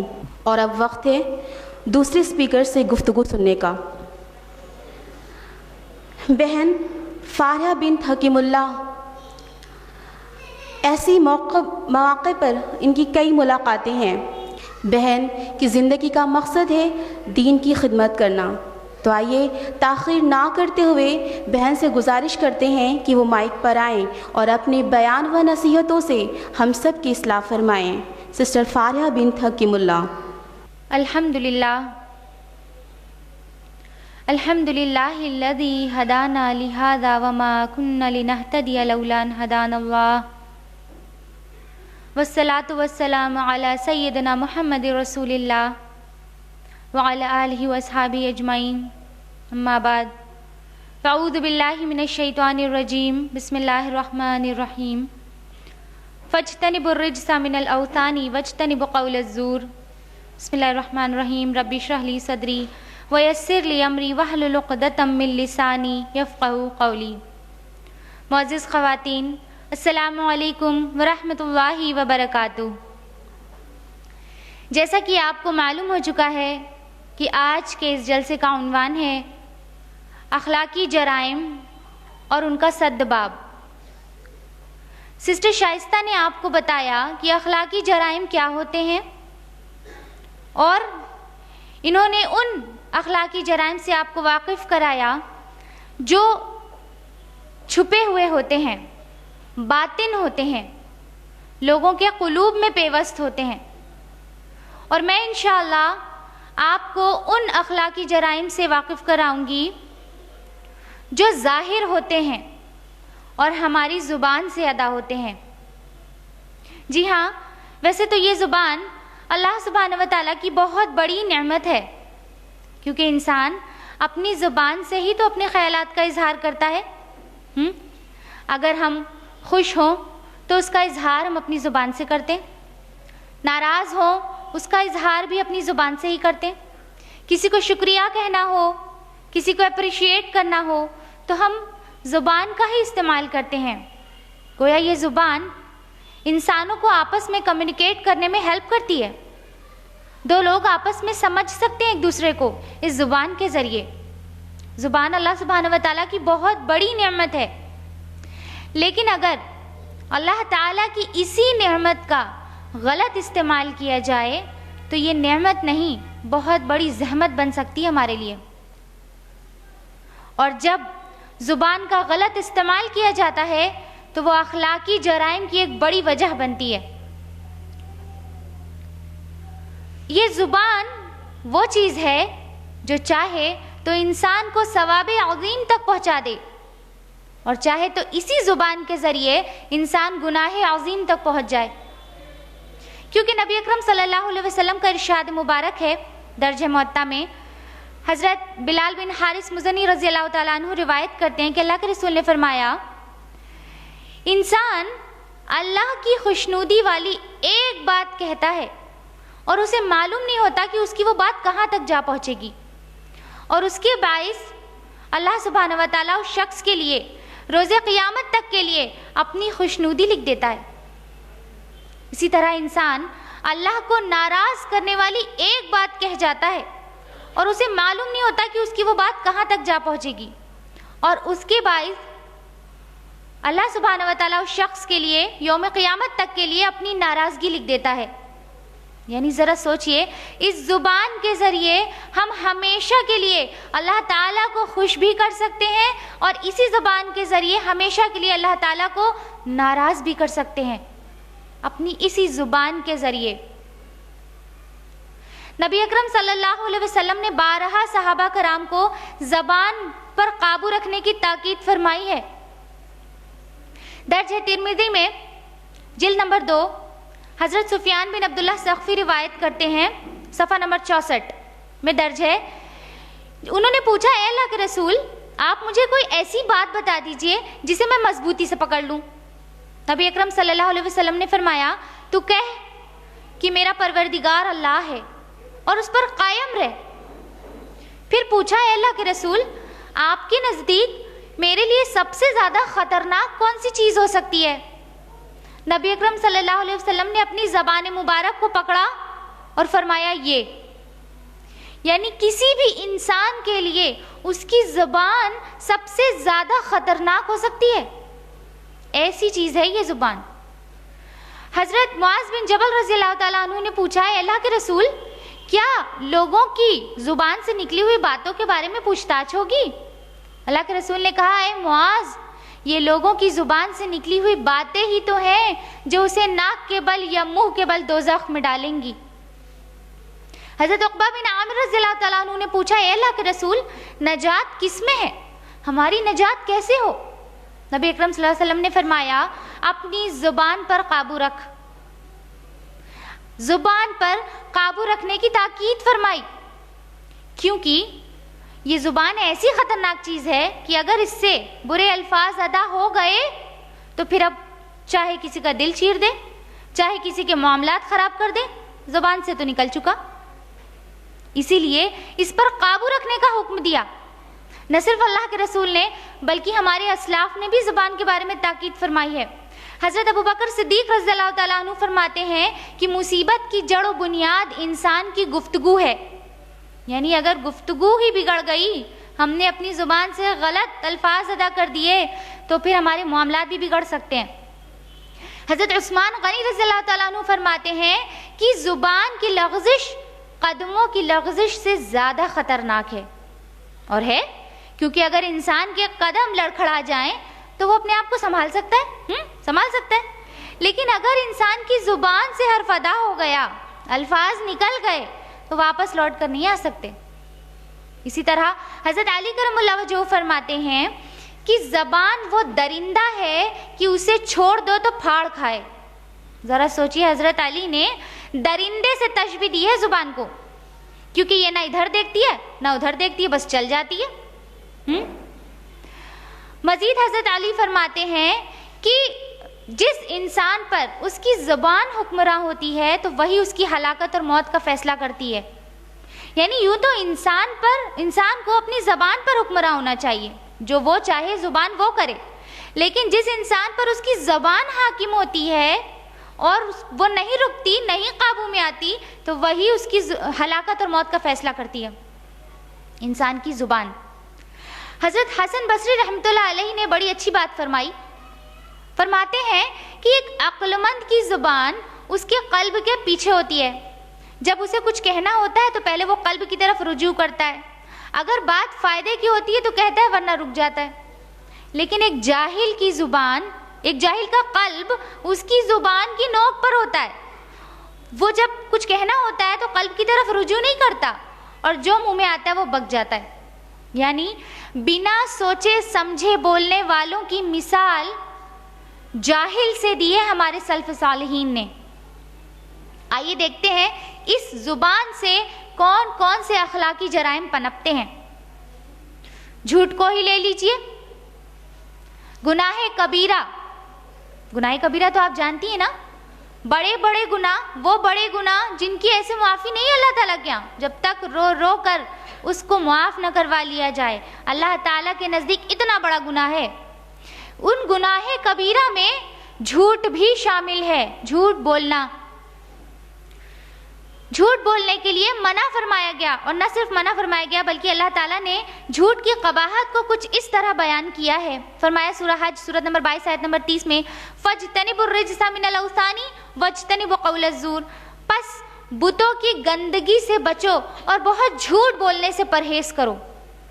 یعنی اللہ تعالیٰ نے بتوں سے بچنے کے لیے اور جھوٹ سے بچنے کے لیے ایک ساتھ ذکر فرمایا ہے، دونوں کا ذکر ایک ساتھ فرمایا ہے. یعنی جس طرح اللہ تعالیٰ کے نزدیک بتوں کی عبادت کرنا ایک نہایتی گندا اور گھنونا گناہ ہے، اسی طرح جھوٹ بولنا بھی اللہ تعالیٰ کے نزدیک ایک بہت ہی گندا اور گھنونا گناہ ہے. اللہ کے رسول صلی اللہ علیہ وسلم سے دریافت کیا گیا، حضرت صفوان بن سلیم رضی اللہ تعالیٰ عنہ روایت کرتے ہیں، موطا میں درج ہے، اللہ کے رسول نے سے پوچھا گیا، اللہ کے رسول کیا ایک مومن بزدل ہو سکتا ہے؟ اللہ کے رسول نے فرمایا ہاں. پوچھا اے اللہ کے رسول کیا ایک مومن بخیل ہو سکتا ہے؟ فرمایا ہاں. پوچھا گیا اے اللہ کے رسول کیا ایک مومن جھوٹا ہو سکتا ہے؟ نبی اکرم صلی اللہ علیہ وسلم نے فرمایا نہیں. یعنی یوں تو ایک مومن کو بخیل و بزدل بھی نہیں ہونا چاہیے، لیکن ہو سکتا ہے ایمان کی کمی کی وجہ سے کچھ بزدلی ہو، وہ ڈرتا ہو، بخیل ہو، کنجوس ہو، لیکن ایک مومن اور جھوٹ یہ ساتھ ساتھ نہیں ہو سکتے. مومن اور جھوٹ کا کوئی تعلق نہیں، ایک مومن جھوٹا نہیں ہو سکتا. آج ہمارا کیا حال ہے کہ آج جو ہم مومنین بنے پھرتے ہیں، ہمارے کتنے معاملات ہیں جو جھوٹ پر مبنی ہوتے ہیں. بتائیے ذرا کتنے معاملات ہمارے جھوٹ پر ہوتے ہیں. نبی اکرم صلی اللہ علیہ وسلم نے اپنی پوری زندگی میں کبھی جھوٹ نہیں بولا اور الصادق کا لقب پایا. اور آج انہی کے امتی ہم امت مسلمہ، ہمارا کیا حال ہے کہ ہمارا ہر معاملہ جھوٹ پر بیسڈ ہوتا ہے. اور ہم کیا عذر دیتے ہیں؟ ارے اب آج کے دور میں تھوڑا بہت جھوٹ سے بچنا بہت مشکل ہے، تھوڑا بہت جھوٹ تو چلتا ہے. آج کے دور میں جھوٹ سے بچا نہیں جا سکتا، تھوڑا بہت چلتا ہے، بولنا پڑتا ہے، کیا کریں. یہ ہمارا عذر ہے. اگر ہم نے جھوٹ کو اپنے اوپر حلال کر لیا تو ہم تیار ہو جائیں اللہ کا غضب مول لینے کے لیے، کیونکہ اللہ تعالیٰ ایسے جھوٹے لوگوں پر اپنی نظر کرم نہیں کرتا. فرمایا سورہ مومن سورہ نمبر 40 آیت نمبر 28 میں ان اللہ لا یہدی من ہوا مسرف کذاب، اللہ تعالیٰ کسی ایسے شخص کو ہدایت نہیں دیتا جو حد سے گزرنے والا اور بہت جھوٹ بولنے والا ہو. اللہ تعالیٰ ایسے انسان سے نفرت کرتا ہے جو جھوٹا ہے، کذاب ہے.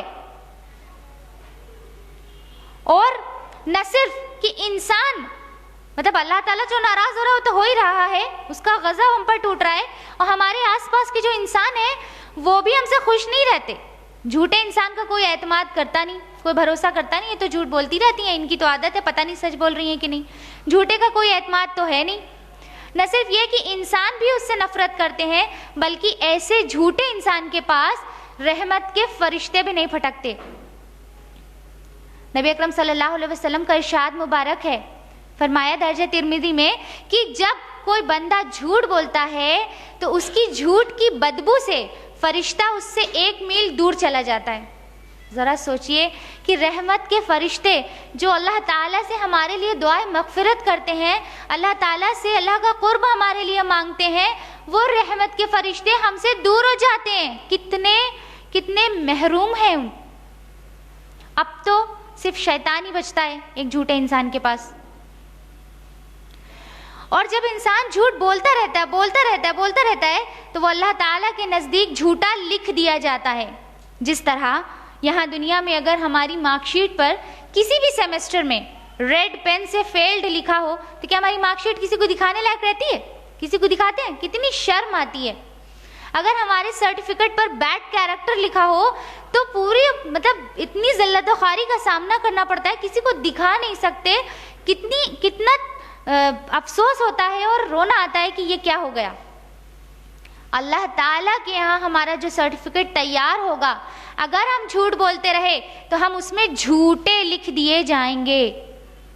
اللہ کے رسول صلی اللہ علیہ وسلم نے فرمایا, درج صحیح بخاری میں حضرت عبداللہ روایت کرتے ہیں کہ اللہ کے رسول فرمایا کہ سچ نیکی کی طرف ہدایت کرتا ہے اور نیکی جنت کی طرف رہنمائی کرتی ہے, اور آدمی سچ بولتا رہتا ہے یہاں تک کہ وہ صدیق یعنی بہت سچا لکھ دیا جاتا ہے. اور اسی طرح آدمی جھوٹ بولتا رہتا ہے, جھوٹ بدکاری کی طرف رہنمائی کرتی ہے اور بدکاری جہنم کی طرف رہنمائی کرتی ہے. اور انسان جھوٹ بولتا رہتا ہے یہاں تک کہ اللہ سبحانہ و تعالیٰ کے یہاں کذاب یعنی بہت جھوٹا لکھ دیا جاتا ہے. اور اللہ تعالیٰ کے یہاں جو ہمارا سرٹیفکیٹ تیار ہوگا وہاں ہم کذاب بہت جھوٹے لکھ دیے جائیں گے, اور وہاں بھی ذلت و خواری کا سامنا کرنا پڑے گا جھوٹ بولنے کی بنا پر. کتنی ڈرنے کی بات ہے کہ اس جھوٹ سے بچا جائے. اور جھوٹ کے تعلق سے ایک اور گناہ بڑا عام ہے, اور وہ ہے جھوٹی گواہی دینا یا جھوٹی قسم کھانا. اب ہم سوچیں ارے کون سا ہم عدالت جاتے ہیں جھوٹی گواہی دینے. ایسا نہیں ہے. کیا ہم اپنے گھروں کے معاملات میں جھوٹی گواہی نہیں دیتے؟ ذرا سا اپنوں کو بچانے کے لیے سچ بات کو ہضم کر جاتے ہیں اور غلط بیانی کر دیتے, نہیں کرتے؟ ذرا سا اپنی اولاد کو بچانا ہو, اپنے والدین کو بچانا ہو, اپنے بھائی بہنوں کو بچانا ہو, جھوٹی گواہی نہیں دیتے. سچ بات کو ہضم کر جاتے ہیں اور جھوٹی بات بول دیتے, نہیں ایسا نہیں, ایسا تھا نہیں, اس نے ایسا نہیں کیا, ایسی بات تھی اس لیے ایسا ہو گیا, جھوٹی گواہی دیتے ہیں. اللہ کے رسول صلی اللہ علیہ وسلم نے اتنی سخت بات فرمائی ہے کہ جھوٹی گواہی شرک کرنے کے برابر ہے. درج ابو داؤد میں کہ جس طرح شرک ایک گندا بڑا گناہ ہے اور اللہ تعالیٰ شرک کو کبھی معاف نہیں کرتا, اس شرک کرنے کے برابر ہے جھوٹی گواہی دینا. اور جھوٹی قسم کھانا بھی ہمارے نزدیک بہت عام ہے. اللہ کی قسم ایسے سے ایسا نہیں, اللہ کی قسم یہ بات نہیں یہ بات تھی. بہت جھوٹی قسمیں کھاتے ہیں, اور جھوٹی قسم کے ذریعے کسی بھی اپنے بھائی بہن کا, اپنے مسلمان بھائی کا حق مار لیتے ہیں. اللہ کے رسول صلی اللہ علیہ وسلم نے ایسی سخت بات فرمائی ہے. فرمایا صحیح مسلم کتاب الایمان حدیث نمبر 139, حضرت ابو امامہ رضی اللہ تعالیٰ عنہ روایت کرتے ہیں کہ اللہ کے رسول نے فرمایا کہ اگر کوئی شخص جھوٹی قسم کے ذریعے اپنے کسی مسلمان بھائی کا حق مارے تو اللہ تعالیٰ اس شخص کے لیے جہنم کی آگ کو واجب اور جنت کو حرام کر دیتا ہے. پوچھا گیا اے اللہ کے رسول چاہے وہ معمولی سی چیز ہو تو؟ فرمایا چاہے وہ پیلو کے درخت کی ایک شاخ ہی کیوں نہ ہو. یعنی حقیر سے حقیر چیز کے لیے بھی اگر جھوٹی قسم کے ذریعے اپنے مسلمان بھائی کا حق مارا تو اس نے اپنے اوپر جہنم کی آگ کو واجب کر لیا. جہنم کی آگ ضرور اسے ہلاک کرے گی. اور چھوٹی سے چھوٹی چیز کیا, آج تو ہم کتنوں کا مال ہڑپے بیٹھے ہیں, کتنوں کی زمینیں کھائے بیٹھے ہیں, کیا ہم اللہ کے یہاں بچ جائیں گے؟ اللہ تعالیٰ ان پر جہنم کی آگ کو واجب کر دیتا ہے اور جنت کو حرام کر دیتا ہے. جھوٹ کے تعلق سے ایک اور گناہ بہت عام ہے, اور وہ ہے مذاق میں جھوٹ بولنا. انفیکٹ مذاق میں جھوٹ بولنے کو تو گناہ سمجھا ہی نہیں جاتا ہمارے یہاں, ہے نا؟ تو سوچتے ہیں مذاق ہی میں تو بولا ہے, مذاق میں جھوٹ بولنا کوئی غلط بات تھوڑی ہے, مذاق کیا تو جھوٹ تو بولیں گے ہی. یہ ہمارے نزدیک عام ہے, مذاق میں جھوٹ جائز ہے, اس کو گناہ سمجھا ہی نہیں جاتا. اور جہاں کوئی بھی محفل ہوئی, شادی بیاہ وغیرہ کی تقریبات ہوئی, 4 لوگ بیٹھے, بس مذاق میں ذرا سا رونق محفل بننے کے لیے جھوٹ پر جھوٹ باندھ رہے ہیں کہ بس لوگ ہنسیں اور مزہ لیں, جھوٹ پر جھوٹ باندھے. مذاق کیا ہے, کوئی جھوٹ تھوڑی نہیں ہے, مذاق میں جھوٹ چلتا ہے. غور کیجیے اللہ کے رسول نے کیسی سخت بات فرمائی ہے. درج ترمذی کتاب الزہد حدیث نمبر 2315, اللہ کے رسول نے فرمایا کہ ہلاکت ہے اس شخص کے لیے جس نے لوگوں کو ہنسانے کے لیے جھوٹی بات کہی, اس کے لیے ہلاکت ہے, اس کے لیے ہلاکت ہے.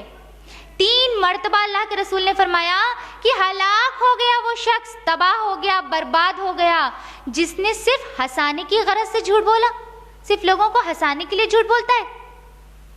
آج ہم کتنا جھوٹ بولتے ہیں، کتنا جھوٹ بولتے ہیں ہنسانے کے لیے. چلیے ٹھیک ہے سیریسلی نہیں بولتے تو ہنسانے کے لیے تو بولتے جائیں، مذاق میں جھوٹ بول رہے ہیں کوئی حرج نہیں ہے. یہ سراسر تباہی ہے، ہلاکت ہے اس شخص کے لیے جو مذاق میں جھوٹ بولے. اب ایسا نہیں ہے کہ اسلام بہت سخت ہے، ہم میں سے کچھ لوگ سوچ رہے ہوں گے اس کا مطلب مذاق بھی نہیں کر سکتے بھیا بہت سخت ہے. ایسا نہیں ہے، ایسا نہیں ہے. اسلام بہت فلیکسیبل ہے. اسلام میں بھی تفریح کو جائز قرار دیا گیا ہے. اللہ کے رسول نے مذاق کیا ہے، لوگوں کو ہنسایا ہے. جیسے میں آپ کو ایک بار کا واقعہ سناؤں کہ ایک بوڑھی عورت نبی اکرم صلی اللہ علیہ وسلم کے پاس آئی اور کہنے لگی اے اللہ کے رسول میرے لیے دعا کر دیجئے کہ مجھے جنت مل جائے. اللہ کے رسول صلی اللہ علیہ وسلم نے کہا بوڑھے لوگ جنت میں نہیں جائیں گے. وہ روتے ہوئے چل گئی وہاں سے. پھر اللہ کے رسول نے بلا رہے بلاؤ اس کو بلاؤ، اور پھر اسے کہا کہ میرے کہنے کا مطلب ہے کہ جنت میں تو سارے لوگ جوان ہوں گے. تو پھر وہ عورت مطمئن ہو گئی. تو اللہ کے رسول نے بھی مذاق کیا ہے. کیا اس میں جھوٹ شامل تھا؟ بارہا مذاق کیا ہے، تھوڑی بہت تفریح کی ہے، لیکن جھوٹ نہیں شامل تھا. تو ہنسی مذاق سچ کے دائرے میں رہ کر بھی تو کیا جا سکتا ہے. ہو سکتا ہے کہ سچ بولنے سے تھوڑا سا انسان کا گھاٹا ہو رہا ہو، لیکن یہ ہمارے لیے فائدہ مند ہے. جیسے کہ میں نے آپ کو حدیث میں سنایا کہ وہ اللہ کے صدیق سچا لکھ دیا جاتا ہے. ایک گریڈ کا سرٹیفکیٹ تیار ہوگا ہمارا اللہ کے یہاں اگر ہم سچ پر قائم رہیں. تو مذاق میں بھی جھوٹ بولنا چھوڑ دیں. دوسرا ایک گناہ جو ہم اپنی زبان سے کرتے ہیں وہ ہے بد زبانی کرنا. جب زبان کا غلط استعمال کیا جائے، بیہودہ باتیں زبان سے نکالی جائیں، کسی کی تحقیر کی جائے، کسی کو ذلیل کیا جائے تو وہ بد زبانی کہلاتا ہے. اور اللہ کے رسول صلی اللہ علیہ وسلم نے بد زبانی کرنے کو سخت ناپسند کیا. فرمایا صحیح بخاری کتاب الایمان حدیث نمبر 33 حضرت عبداللہ ابن عمر رضی اللہ تعالیٰ عنہ روایت کرتے ہیں کہ اللہ کے رسول نے فرمایا 4 چیزیں جس شخص میں ہوں گی وہ خالص منافق ہے، پکا منافق ہے. منافق کون ہوتا ہے؟ ابھی سسٹر شائستہ نے آپ کو بتایا، 2 چہرے والا انسان. ایمان نہیں ہے دل میں، بس کہہ رہے ہیں کہ ہم ایمان لائے لیکن ایمان نہیں ہے ایکچولی، وہ تو مسلمانوں کا دشمن ہے. ایسا منافق 4 چیزیں جس انسان میں ہوں. وہ 4 چیزیں کیا ہیں؟ بولے تو جھوٹ بولے، غور کیجئے گا، وہ مومن نہیں ہے، وہ منافق ہے. وعدہ کرے تو وعدہ خلافی کرے، امانت رکھی جائے تو خیانت کرے، اور جب جھگڑا ہو تو بیہودہ گوئی کرے. ہمارا حال کیا ہے؟ غیر جو کرتے ہیں ان کو چھوڑ دیجئے. ہم مسلمانوں کی بات کرتے ہیں، غیروں کا تو حال ہی برا ہے.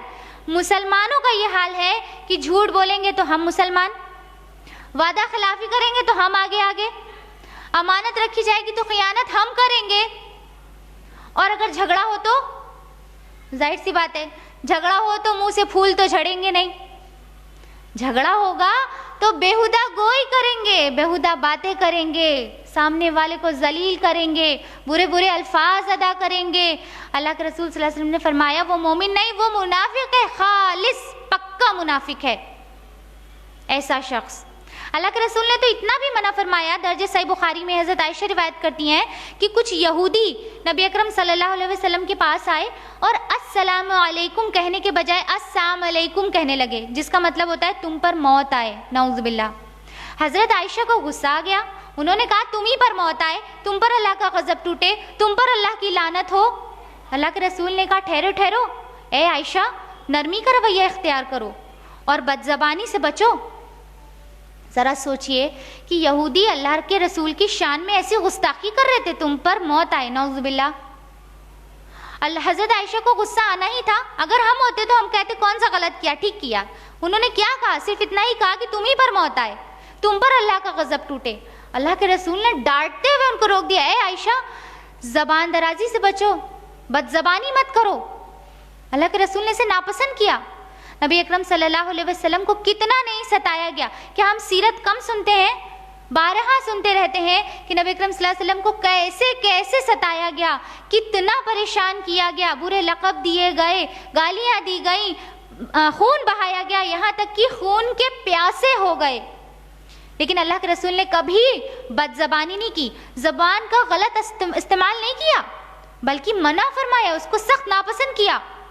اور جب ہم بد زبانی کرتے ہیں تو ہمارا کیا حال ہوتا ہے کہ ہم سوچتے ہیں کہ بس سامنے والے کو ایک دم ذلیل کر کے چھوڑیں، ہے نا، جب بد زبانی ہوتی ہے تو بس یہ ہوتا ہے کہ اب ہم ہی حاوی رہیں اور ایک دم ذلیل کر دیں، بے عزتی کر دیں جس نے ہم سے بد زبانی کی ہے۔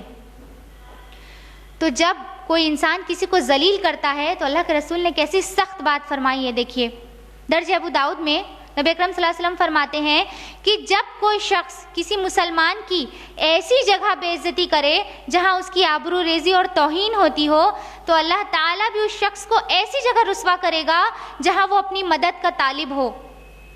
جب کوئی شخص اپنے مسلمان بھائی کو بے عزت کرے، اسے ذلیل کرے، تو اللہ کے رسول نے کہا اللہ تعالیٰ اسے رسوا کر دے گا، اور وہ بھی ایسی جگہ جہاں خود اسے مدد کی ضرورت ہوگی۔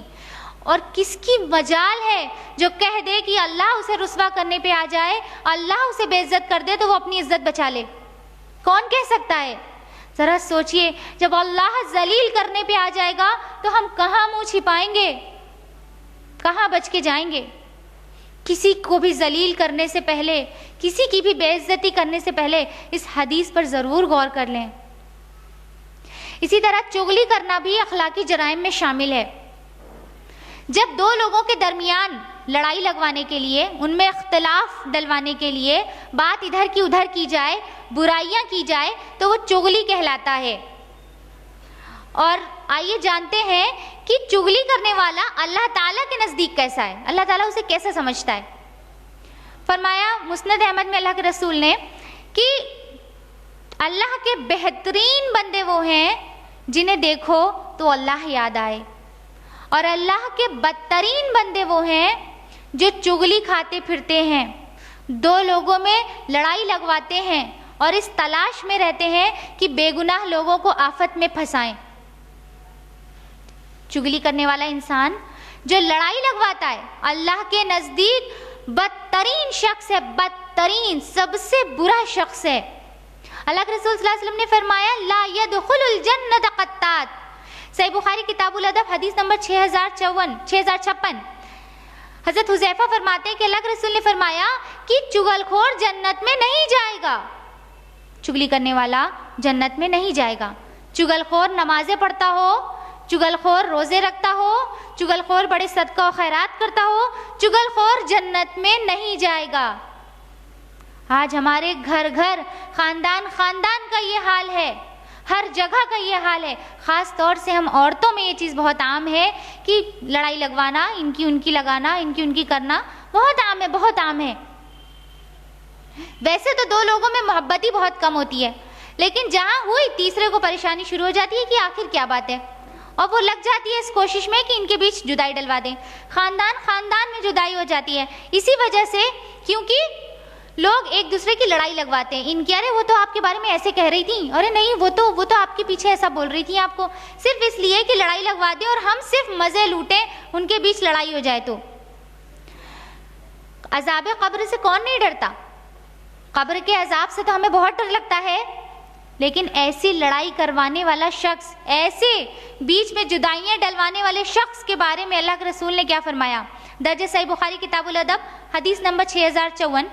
حضرت عبداللہ ابن عباس رضی اللہ تعالیٰ عنہ راوی ہیں، اللہ کے رسول نے فرمایا، اللہ کے رسول صلی اللہ علیہ وسلم کا گزر دو قبروں کے پاس سے ہوا، اور آپ صلی اللہ علیہ وسلم نے فرمایا کہ ان دونوں قبر والوں کو عذاب ہو رہا ہے۔ پھر فرمایا کہ کسی بڑی بات پر نہیں، ان میں سے ایک چغلی کھاتا تھا اور دوسرا اپنے پیشاب سے احتیاط نہیں کرتا تھا۔ ذرا سوچئے کہ چغلی کھانے والے کی سزا یہ ہے کہ اسے عذاب قبر ہوگا، قبر کا عذاب۔ قبر کے عذاب سے ہمیں بہت ڈر لگتا ہے، لیکن جہاں دو لوگوں کے درمیان جہاں لڑائی لگوانے کی کوشش کی جائے تو اس کی سزا یہی ہے کہ ان کو عذاب قبر ہوتا ہے اور وہ جنت میں نہیں جائے گا۔ اسی طرح زبان کے گناہوں میں تانا دینا بھی شامل ہے۔ تانا عربی لفظ ہے جس کا معنی ہوتا ہے نیزہ مارنا، کیونکہ جب کسی کو تانا دیا جاتا ہے تو جس کو تانا دیا گیا ہے اسے بہت تکلیف ہوتی ہے اور اسے لگتا ہے کہ کسی نے اس کا دل چیر دیا، کسی نے اس پر نیزہ مار دیا۔ اسی لیے اس عمل بد کو تانا دینا کہتے ہیں، اور تانا کئی باتوں پر دیا جاتا ہے، مثلاً کسی کے حسب و نسب پر، تم تو فلاں خاندان سے ہو، ہم تو اس خاندان سے ہیں، کسی کی شکل و صورت پر، تم اس لائق ہی نہیں کوئی تمہیں پسند کرے اور ایسا اور ویسا، کسی کے پر احسان کر کے کہ ہم نے تمہارے ساتھ بڑا احسان کیا. انسان طعنہ دیتا ہے. اسی طرح تعلیم پر بہت ساری باتوں پر انسان طعنہ دیتا ہے. لیکن اللہ سبحانہ و تعالیٰ جو بہت رحیم و کریم ہے, اس کا احسان دیکھیے کہ جس بھی چیز سے اس کے بندوں کو تکلیف پہنچتی ہے اللہ تعالیٰ نے اسے منع فرما دیا. اپنے قرآن میں اس کی مذمت فرمائی. فرمایا سورہ حجرات سورۃ نمبر 49 آیت نمبر 11 میں وَلَا تَلْمِزُوا أَنفُسَكُمْ, آپس میں ایک دوسرے پر طعن نہ کرو. اللہ تعالیٰ کو معلوم ہے کہ جس پر طعنہ دیا جاتا ہے اسے شدید تکلیف ہوتی ہے. اللہ تعالیٰ نے منع فرما دیا آپس میں طعن نہ کرو. صحیح بخاری میں درج ہے کہ حضرت ابوذر نے ایک بار اپنے غلام کو گالی دی اور اسے اس کی ماں کے حوالے سے طعنہ دیا. اللہ کے رسول نے پوچھا کیا تم نے اسے اس کی ماں کے حوالے سے طعنہ دیا؟ بے شک تم ایک ایسے آدمی ہو کہ تم میں جاہلیت باقی ہے. یعنی طعنہ دینے والا شخص جاہل ہے. اب بھلا بتائیے مومن ہونے کے بعد جاہل ہونے کا کیا سوال پیدا ہوتا ہے؟ لیکن جو طعنہ دیتا ہے دوسروں کو وہ جاہل ہے, اور نہ صرف وہ جاہل ہے بلکہ وہ بیوقوف بھی ہے, کیونکہ طعنہ دینے کے بعد اس کی نیکی ختم ہو جاتی ہے. مان لیجئے ہم نے کسی پر کوئی احسان کیا اور ہم بات بات پر طعنہ دیں, ارے ہم نہ ہوتے تو تم تو مر رہے تھے, اور ہم نے تمہارے ساتھ یہ کیا اور ہم نے تمہارے ساتھ وہ کیا. جب ہم نے کہہ کر اسے تکلیف دے کر ستا ڈالا تو اب اللہ تعالیٰ کے یہاں ہمارا کون سا اجر باقی رہتا ہے؟ ہم نے تو طعنہ دے کر اسے ختم کر لیا. یعنی وہ انسان بیوقوف بھی ہوا کیونکہ اس نے اپنی نیکی کو ضائع کر لیا. اور طعنہ دینے والوں کو بڑی بری خبر سنائی اللہ تعالیٰ نے. فرمایا سورہ ہمزہ سورہ نمبر 104 آیت نمبر 1 میں وَيْلٌ لِكُلِّ هُمَزَةٍ لُمَزَةٍ, تباہی ہے ہر شخص کے لیے جو طعنے دیتا ہے اور برائیاں کرتا ہے. اسی طرح اخلاقی جرائم میں ایک اور گناہ ہے اور جسے میں ڈسکس کرنا بہت ضروری سمجھتی ہوں, وہ ہے مذاق اڑانا. یہ بھی زبان سے ہی ہوتا ہے. مذاق اڑانا بہت بہت عام ہے, بہت چھوٹا بہت معمولی سمجھا جاتا ہے. مذاق اڑانا, جہاں 4 لوگ اکٹھا ہوئے بس مذاق اڑانا شروع کر دیا. ذرا ایسا کچھ ہوا کہ اب کب کس کی باری آ گئی مذاق اڑانا شروع کر دیا. ان کا مذاق اڑا رہے, ان کا مذاق اڑا رہے, ان کا مذاق اڑا رہے. مذاق اڑانا بہت عام ہے, بہت عام ہے. اللہ سبحانہ تعالیٰ نے اس کی مذمت فرمائی قرآن مجید میں سورہ حجرات سورۃ نمبر 49 آیت نمبر 11 میں یا ایھا الذین آمنوا لا یسخر قوم من قوم عسى ان یکونوا خیرا منہم ولا نساء من نساء عسى ان یکن خیرا منہن. اے لوگو جو ایمان لائے ہو, یعنی جو ایمان لانے کا دعویٰ کرتے ہو, نہ مومن مرد دوسرے مردوں کا مذاق اڑائیں, کیا پتہ یہ ان سے بہتر ہو, اور نہ مومن عورتیں دوسری عورتوں کا مذاق اڑائیں, کیا پتہ یہ ان سے بہتر ہو. کیونکہ مذاق اڑانا ہمارے معاشرے میں اتنا عام ہے اور اتنی کثرت سے مردوں اور عورتوں دونوں میں پایا جاتا ہے, اس لیے اللہ تعالیٰ نے مردوں کو الگ خطاب کیا, عورتوں کو الگ خطاب کیا. نہ مرد دوسرے مردوں کا مذاق اڑائیں, نہ عورتیں دوسری عورتوں کا مذاق اڑائیں, کیا پتہ ہے تم سے بہتر ہو. اس کا مطلب کہ جس کا ہم مذاق اڑا رہے ہیں, جس کو ہم حقیر جان رہے ہیں, کیا پتہ اللہ کے نزدیک وہ ہم سے زیادہ بہتر ہو, اللہ کے نزدیک ہم گئے گزرے ہوں, وہ ہم سے زیادہ اچھا ہو, اس کا ہم مذاق اڑا رہے ہیں. اللہ تعالیٰ نے مذاق اڑانے کے لیے منع فرمایا, مذاق نہ اڑاؤ, کیونکہ مذاق اڑانا اتنا عام ہے کہ اس لیے اللہ تعالیٰ نے اس کی مذمت فرمائی کہ کوئی کسی کا مذاق نہ اڑائے. اور مذاق تبھی اڑایا جاتا ہے, کیوں اڑاتے ہیں مذاق؟ تبھی تو اڑاتے ہیں جب کسی کو اپنے سے حقیر جانتے ہیں, کسی کو اپنے سے کمتر جانتے ہیں, تبھی تو اس کا مذاق اڑاتے ہیں. اللہ کے رسول صلی اللہ علیہ وسلم نے فرمایا, صحیح مسلم کتاب البر والصلاح حدیث نمبر 2564, اللہ کے رسول نے فرمایا کہ آدمی کے برا ہونے کے لیے یہ کافی ہے کہ وہ اپنے مسلمان بھائی کو حقیر جانے. ذرا سوچئے, ہمارا حال یہ ہے کہ ہم تو سب کو حقیر جانتے ہیں, صرف اپنے ہی کو اسپیشل سمجھتے ہیں. کوئی ہمارا مذاق نہ اڑائے, کوئی ہمارا مذاق نہ اڑائے. ہم بس اپنے آپ کو خاص سمجھتے ہیں, باقی سب کو حقیر جانتے ہیں. اسی لیے تو جب جس کا وقت آ جاتا ہے اس کا مذاق اڑا دیتے ہیں. اللہ کے رسول نے کہا آدمی کے برا ہونے کے لیے کافی ہے یہ کہ وہ کسی اپنے مسلمان بھائی کو حقیر جانے. اور مذاق میں نقل اتارنا یہ بھی بہت عام ہے نا. مذاق میں وہ ایسے بول رہی تھیں, یا وہ اس طرح سے چل رہی تھیں, یا وہ اس طرح سے کہہ رہی تھیں, تو مذاق میں نقل بھی اتاری جاتی ہے. انفیکٹ جو نقل اتارتا ہے اس کو بہت اپریشیٹ کیا جاتا ہے. ارے اس کو بلاؤ, بہت اچھی نقل اتارتی ہے, نقل اتار کے دکھاؤ. نقل اتارنے کو بہت خاص سمجھا جاتا ہے, بڑی اچھی کلا ہے نقل اتارنا, اور صرف اس لیے کہ ہم ہنس کر دوہرے ہو جائیں جب کوئی کسی کی نقل اتارے. اللہ کے رسول صلی اللہ علیہ وسلم نے فرمایا درج ترمذی میں اللہ کے رسول نے کہا کہ میں کسی کی نقل اتارنا پسند نہیں کرتا چاہے مجھے اس کے بدلے میں بہت سی دولت ملے۔ اللہ کے رسول نے اتنا ناپسند کیا ہے نقل اتارنے کو، چاہے مجھے بہت سی دولت ملے میں کسی کی نقل اتارنا پسند نہیں کرتا۔ جس چیز کو ہمارے نبی نے ناپسند کیا ہو اسے ہم اتنا پسند کرتے ہیں، اتنا پسند کرتے ہیں اور اتنا کرتے ہیں۔ کسی کی بھی نقل اتارنے سے پہلے یہ سوچ لیں۔ اور مذاق اڑانا جو ہم میں اتنا عام ہے، ایسے لوگوں کے لیے اللہ تعالیٰ نے اتنی سخت وعید سنائی ہے کہ جسے سن کر ہمارے رونگٹے کھڑے ہو جانے چاہیے۔ اللہ تعالیٰ فرماتے ہیں سورۃ توبہ سورۃ نمبر 9 آیت نمبر 79 میں، سخر اللہ منہم ولہم عذاب علیم، ان مذاق اڑانے والوں کا اللہ مذاق اڑاتا ہے اور ان کے لیے دردناک سزا ہے۔ اور آئیے اخلاقی جرائم میں سے اب اس گناہ کی طرف بڑھتے ہیں جو نہایت ہی گندا، گھنونا، غلیظ اور سب سے زیادہ بچکنے والا ہے، اور وہ ہے غیبت کرنا، کسی کی برائی کرنا۔ بارہا آپ نے سنا ہوگا صحیح مسلم میں غیبت کی جو ڈیفینیشن بتائی اللہ کے رسول نے کہ غیبت یہ ہے کہ تو اپنے مسلمان بھائی کا ذکر اس طرح کرے اس کے پیچھے کہ اس کے سامنے کیا جائے تو اس کو برا لگے، یعنی اس کی برائی بیان کرے۔ اور اللہ کے رسول نے یہ بھی واضح کر دیا کہ اگر وہ عیب، وہ برائی اس شخص میں موجود ہے تبھی تو غیبت ہے، ورنہ تو بہتان ہے۔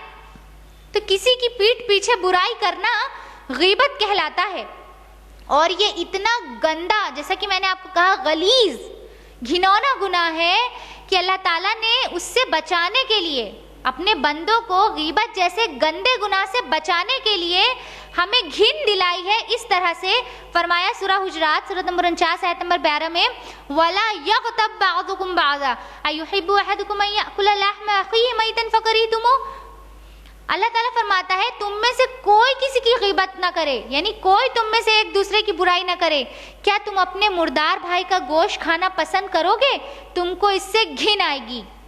اللہ تعالیٰ نے اس گناہ سے ہمیں بچانا چاہا، اس لیے اللہ تعالیٰ نے ایسی مثال دی کہ ہم گھن کھا کر اس سے بچ جائیں۔ کیا تم اپنے مردار بھائی کا گوشت کھانا پسند کرو گے؟ مردار کا گوشت کھانا کون پسند کرے گا؟ کتنی بچکنے والی چیز ہے یہ۔ ابھی آپ کو اور گھن آئے گی یہ حدیث سن کر جو مسند حافظ ابو یعلا اور ابو داؤد دونوں میں درج ہے۔ حضرت ماعز رضی اللہ تعالیٰ عنہ سے زنا سرزد ہو گیا۔ وہ آئے اور کہنے لگے اے اللہ کے رسول مجھ سے زنا ہو گیا ہے، آپ مجھے پاک کر دیجئے۔ اللہ کے رسول نے انہیں رجم کی سزا سنائی، انہیں سنگسار کیا گیا اور ان کا انتقال ہو گیا۔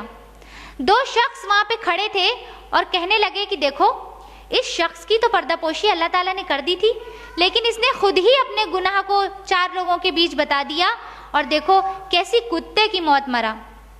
اللہ کے رسول صلی اللہ علیہ وسلم یہ سب سن رہے تھے، اور جب ان لوگوں کا گزر ایک گدھے کی سڑی ہوئی لاش کے پاس سے ہوا، اللہ کے رسول نے ان دونوں اشخاص کو بلایا، آئیے آئیے، اور پھر ان سے کہا اس گدھے کے سڑی ہوئی لاش سے گوشت نوچ نوچ کے کھائیے۔ وہ دونوں شخص کہنے لگے اللہ کے رسول یہ آپ کیا کہہ رہے ہیں؟ نبی اکرم صلی اللہ علیہ وسلم نے فرمایا اس کا گوشت کھانا بہتر ہے اس چیز سے جو ابھی تم نے وہاں کیا، یعنی اس کی برائی بیان کی۔ ذرا سوچئے، سڑی ہوئی لاش سے گوشت نوچ کے کھانا بہتر ہے کسی کی برائی بیان کرنے سے۔ اگر یہاں اس ہال میں ایک لاش، بدبودار لاش لا کر رکھ دی جائے، کون یہاں بیٹھنا پسند کرے گا؟ بتائیے کون بیٹھنا پسند کرے گا؟ اور اس پہ اگر یہ کہہ دیا جائے کہ اس کا گوشت نوچ نوچ کے کھائیے، کون کھانا پسند کرے گا؟ ہمیں گھن آئے گی، ہو سکتا ہے الٹی ہو جائے، سوچ کے ہی بچکن آتی ہے نا، سوچ کے ہی بچکن آتی، کیسی غلیظ حرکت ہوگی کہ سڑی ہوئی لاش کا گوشت نوچ نوچ کے کھائیں۔ ایسا ہی گندا گناہ ہے غیبت کرنا، برائی کرنا، ایک دوسرے کی عزتوں کو نیلام کرنا۔ اور ہم بچکیں گے نہیں، ہم تو کھاتے ہیں نوچ نوچ کے، بڑی لذت لے کے کھاتے ہیں۔ کیا ہمارے درمیان یہ عام نہیں ہے کہ جہاں 4 لوگ بیٹھے کسی کی برائی کرنا شروع کر دیا، ان کی برائی ان کی برائی؟ افسوس کہ ہم میں سے کچھ لوگ ایسے بھی ہیں جن کے پاس غیبت کے علاوہ کوئی بات ہی نہیں رہتی، جہاں بیٹھے وہی بھلائی برائی شروع ہو گئی۔ ان کا ایسا، ان کا ویسا، ان کے پاس اور کوئی بات ہی نہیں ہے۔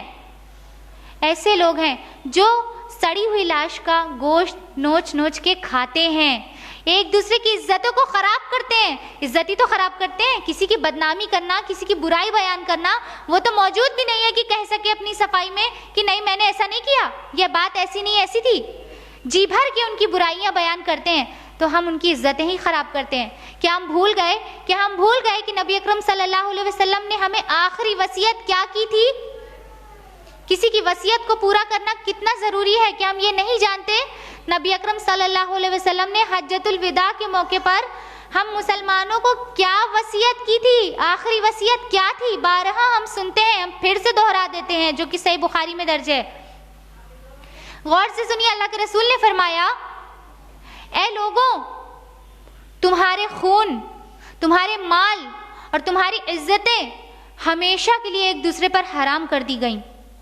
تم ان کا اسی طرح احترام کرو جیسے تم اس شہر مکہ اس دن یعنی حج کے دن اور اس مہینے یعنی ذی الحجہ کے مہینے کا احترام کرتے ہو۔ اور تم سب بہت جلد اللہ کے حضور حاضر ہوگے اور اس وقت وہ تمہارے تمام اعمال کے بارے میں پوچھ تاچھ کرے گا۔ اور خبردار، میرے بعد گمراہ ہو کر ایک دوسرے کا خون نہ بہانے لگنا۔ غور کیجئے، اللہ کے رسول نے کس فکر میں آخری وصیت کی تھی ہم سے کیا کہا تھا؟ ہمارے نبی نے کہا کہ اے لوگوں، تمہارے خون، مال، عزتیں ایک دوسرے پر حرام کر دی گئی ہمیشہ کے لیے۔ تم کسی کی عزتوں کے ساتھ نہیں کھیل سکتے، حرام ہے ایک دوسرے ہمارے بھائی بہن، مسلمان بھائی بہنوں کی عزتیں ہم پر۔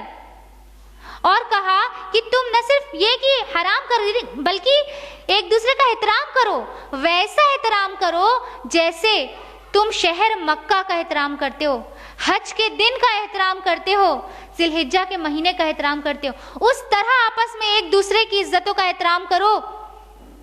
اور اللہ کے رسول نے فرمایا، یاد رکھو بہت جلد تم اللہ کے حضور حاضر ہوگے اور اس وقت وہ تمہارے اعمال کے بارے میں پوچھ تاچھ کرے گا۔ دور نہیں ہے وہ دن، دور نہیں ہے، بہت جلد ہم اللہ کے حضور حاضر ہوں گے اور ہمیں جواب دہی کرنی پڑے گی۔ اللہ کے رسول نے کہا، خبردار میرے بعد گمراہ ہو کر ایک دوسرے کا خون نہ بہانے لگنا، ایک دوسرے کے پیچھے نہ پڑنا۔ آج ہم ایک دوسرے کے پیچھے ہی تو پڑے ہیں، ایک دوسرے کی خون کے پیاسے، ایک دوسرے کی عزتوں کو اچھال رہے ہیں۔ کیا ہم نہیں کر رہے؟ یہی مان رکھا ہم نے اپنے نبی کی آخری وصیت کا، یہی مان رکھا، آخری وصیت کو بھول گئے؟ یہ پاس ہے، یہ محبت ہے ہمارے نبی سے؟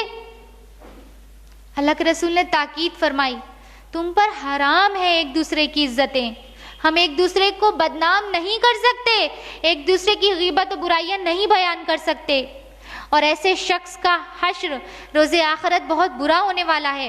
اللہ کے رسول صلی اللہ علیہ وسلم نے فرمایا، درج ہے ابو داؤد میں، حضرت انس بن مالک رضی اللہ تعالیٰ عنہ روایت کرتے ہیں کہ اللہ کے رسول نے فرمایا کہ جب مجھے معراج پر بلایا گیا تو میرا گزر ایک ایسے گروہ کے پاس سے ہوا جن کے ناخن تانبے کے تھے اور اس سے وہ اپنے چہروں اور سینوں کو نوچ رہے تھے۔ میں نے پوچھا، اے جبریل، یہ کون لوگ ہیں؟ جبریل علیہ السلام نے فرمایا، یہ وہ لوگ ہیں جو لوگوں کا گوشت کھایا کرتے تھے اور ان کی عزتیں خراب کرتے تھے، یعنی دنیا میں ایک دوسرے کی غیبت کرتے تھے، برائیاں کرتے تھے، گوشت نوچ کے کھاتے تھے، آج یہ اپنے گوشت نوچیں گے، ان کے ناخن تانبے کے ہوں گے۔ ایسی خطرناک سزا ہے غیبت کرنے والوں کی۔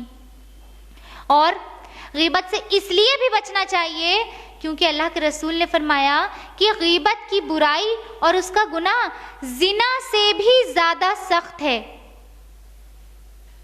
صحابہ کرام نے پوچھا، اے اللہ کے رسول، زنا سے زیادہ سخت کیسے ہے غیبت؟ اللہ کے رسول صلی اللہ علیہ وسلم نے فرمایا کہ جب آدمی زنا کر لیتا ہے تو اللہ اس کی توبہ کو قبول کر لیتا ہے اور اسے معاف کر دیتا ہے، لیکن غیبت کرنے والے کی مغفرت تو اس وقت تک نہیں ہو سکتی جب تک کہ وہ اس سے معافی نہ مانگ لے جس کی اس نے غیبت کی تھی۔ کسی زانی اور زانیہ کو دیکھ کر ہمیں کتنی گھن آئے گی، کتنا برا بھلا کہیں گے اسے ہم ایسے زانی اور زانیہ سے بھی گئے گزرے کہ ہم دوسروں کی برائیاں بیان کرتے ہیں، غیبتیں کرتے ہیں، اس کا گناہ اس سے بھی زیادہ سخت ہے۔ اور اس حدیث سے یہ بھی پتہ چلا کہ غیبت اللہ تعالیٰ تب تک معاف نہیں کرے گا جب تک اس شخص سے معافی نہ مانگ لی جائے جس کی غیبت کی ہے۔ بہت ہی فکر کا لمحہ ہے، غور کریں اب تک کتنے لوگوں کی برائیاں کی ہیں، کتنے لوگوں کی برائی، کہاں پائیں گے انہیں؟ اللہ کے رسول صلی اللہ علیہ وسلم نے فرمایا، درج ہے مشکات میں، حضرت انس روایت کرتے ہیں کہ اللہ کے رسول نے فرمایا کہ غیبت کا ایک کفارہ یہ بھی ہے کہ تو دعائے مغفرت کرے اس شخص کے لیے جس کی تو نے غیبت کی ہے، تو تو یوں کہہ کہ اے اللہ تو میری اور اس کی مغفرت فرما دے۔ یعنی غیبت کا کفارہ ایک تو یہ ہے کہ اس سے معافی مانگنا پڑے گا، ایک اور کفارہ یہ ہے کہ ابھی تک جس سے جل بھن کر، جس سے کڑ کر ہم اس کی برائی بیان کر رہے تھے، اب اس کے لیے دعائے مغفرت کرنا پڑے گا، اللہ تعالیٰ کا قرب مانگنا پڑے گا اس کے لیے، تب جا کے غیبت کا گناہ معاف ہوگا۔ اور زیادہ تر علماء کا اس بات پر اتفاق ہے، زیادہ تر اسکالرز یہ رائے رکھتے ہیں کہ غیبت کا ایک کفارہ یہ بھی ہے کہ جس طرح کسی محفل میں 4 لوگوں کے بیچ کسی اپنی بہن کو رسوا کیا گیا، اس کی غیبت کی گئی، اسی طرح اسی محفل میں انہی لوگوں کے درمیان اس کی کھوئی ہوئی عزت کو لوٹایا جائے، اس کی اچھائی، اس کی بھلائی بیان کر کے اس کی عزت کو پھر سے لوٹایا جائے، یہ بھی غیبت کا ایک کفارہ ہے۔ جب تک کفارہ نہیں ادا کرتے، ہم رو رو کے اللہ سے معافی مانگ لیں، اللہ تعالیٰ معاف نہیں کرے گا، نہیں کرے گا۔ اس لیے اللہ تعالیٰ نے غیبت کو حرام قرار دیا ہے۔ غیبت کا کفارہ ادا کرنا ہم پر ضروری ہے، اور غیبت کے تعلق سے ایک اور بات واضح کر دینا بہت ضروری ہے کہ کچھ کیسز میں برائی کرنا جائز ہے۔ مثلا کوئی کھلے عام کھلم کھلا اللہ سبحانہ تعالیٰ کی نافرمانی کر رہا ہے، کھلے عام اللہ کی نافرمانی ہو رہی ہے، تو اس شخص سے لوگوں کو آگاہ کرنے کے لیے اس کی برائی بتائی جا سکتی ہے، ٹھیک ہے، اس کی برائی بیان کی جا سکتی ہے جو کھلم کھلا اللہ کی نافرمانی کر رہا ہے۔ دوسرے کیس میں کہ اگر کہیں رشتے وغیرہ کا معاملہ ہو رہا ہو، مثلا لڑکی والوں کو یا لڑکے والوں کو کچھ پتہ کرنا ہو آپ سے اور آپ حقیقت جانتی ہو، تو ایسے میں چاہیے کہ بتا دینا چاہیے۔ اللہ کے رسول نے بھی بتایا ہے کہ بھائی فلاں شخص ایسا ہے اور فلاں شخص ایسا ہے، وہ جو ہے اپنی بیویوں کو بہت مارتے ہیں اور وہ جو ہے غریب ضرور ہے لیکن بہت اچھے ہیں۔ اللہ کے رسول نے بھی کہا کیونکہ شادی وغیرہ پوری زندگی کا معاملہ ہے، اس لیے ایسے حالات میں واضح کر دینا چاہیے، اگر کوئی ایسی بات پتہ ہے تو واضح کر دینا چاہیے، لیکن بہت سنبھل کے، ارادہ بہت امپورٹنٹ ہے، بہت سنبھل کے، ایسا نہ ہو کہ موقع دیکھ کے چوکا مار دیا، تھوڑا سا جائز ہے کر کے اور خوب برے وہ تو ایسی وہ تو ویسی اور ایسا کرتی ہیں اور ویسا کرتی ہیں، اتنی ان کی برائی بیان کر دی کہ وہ پھر غیبت میں شمار ہو جائے گا۔ یہ 2 کیسز ہیں جس میں سنبھل کر بچتے ہوئے برائی بیان کی جا سکتی ہے، باقی کسی بھی طرح سے کسی کی بھی برائی کرنا غیبت میں شمار ہے اور وہ قطعی حرام ہے، اور جب تک اس کا کفارہ نہ ادا کر دیا جائے تب تک اللہ تعالیٰ ایسے گھنونے گناہ کو معاف نہیں کرے گا۔ زبان سے ہونے والے بہت سارے اخلاقی جرائم ہیں، لیکن وقت کی کمی کی وجہ سے سب کا تذکرہ نہیں کیا جا سکتا۔ مثلا بہتان لگانا، بدنام کرنا، شرکیہ الفاظ کے ساتھ گنگنانا، سہیلیوں دوستوں کو الٹی سیدھی پٹی پڑھانا، لعنت ملامت کرنا، نوحہ کرنا یعنی موت میت پر رو رو کر بیان کرنا، بہت سارے گناہ ہیں، اخلاقی جرائم ہیں جو زبان سے ادا ہوتے ہیں۔ اسی لیے اللہ کے رسول نے تاکید فرمائی کہ زبان کو قابو میں رکھو۔ نبی اکرم صلی اللہ علیہ وسلم نے فرمایا، صحیح بخاری میں درج ہے کہ جو شخص مجھے اپنی زبان اور اپنی شرمگاہ کی حفاظت دے دے تو میں اس کے لیے جنت کی، جو شخص مجھے اپنی شرمگاہ اور اپنی زبان کی ضمانت دے دے، میں اس شخص کے لیے جنت کی ضمانت لے لوں گا۔ سب سے زیادہ گناہ انسان کے اس کی شرمگاہ اور اس کی زبان کے ذریعے ہوتے ہیں۔ اللہ کے رسول نے کہا جو اپنی زبان اور اپنی شرمگاہ ان 2 چیزوں پر قابو کر لے، قابو پا لے، بچ جائے، میں ضمانت دیتا ہوں۔ اللہ کے رسول نے کہا میں ضمانت دیتا ہوں اس کے لیے جنت کے لیے، اللہ کے رسول کی ضمانت مل گئی اسے۔ اسی لیے بعض اوقات نبی اکرم صلی اللہ علیہ وسلم نے خاموش رہنے کی فضیلت بیان کی ہے، فرمایا کہ خاموشی میں نجات ہے، یعنی انسان کو خاموش رہنا چاہیے۔ اس کا مطلب یہ نہیں ہے کہ جہاں پر ضرورت ہو وہاں بھی خاموش رہے، ایسا نہیں ہے، لیکن فالتو بولنے سے اچھا ہے کہ انسان خاموش رہے۔ اللہ کے رسول صلی اللہ علیہ وسلم نے یہ بھی فرمایا کہ صحیح مسلم میں جو درج ہے کہ جو شخص اللہ اور روز آخرت پر ایمان رکھتا ہو اسے چاہیے کہ اپنے ہمسائے کو تکلیف نہ پہنچائے، اور جو شخص اللہ اور روز آخرت پر ایمان رکھتا ہے اسے چاہیے کہ اپنے مہمان کی مہمان نوازی کرے، اور جو شخص اللہ اور روز آخرت پر ایمان رکھتا ہے اسے چاہیے کہ بھلی بات کہے ورنہ خاموش رہے۔ اگر ہمیں اللہ اور روز آخرت پر ایمان ہے یا تو اپنی زبان سے اچھی بات نکالیں ورنہ خاموشی میں ہی نجات ہے، خاموش رہنا ہی بہتر ہے۔ ہمارے درمیان کئی طرح کے لوگ ہوتے ہیں، کچھ تو ایسے ہوتے ہیں جن کو علم نہیں، تو وہ بے حساب زبان سے گناہ کیے چلے جا رہے ہیں اور اپنے لیے گناہ کا پہاڑ اکٹھا کیے جا رہے ہیں۔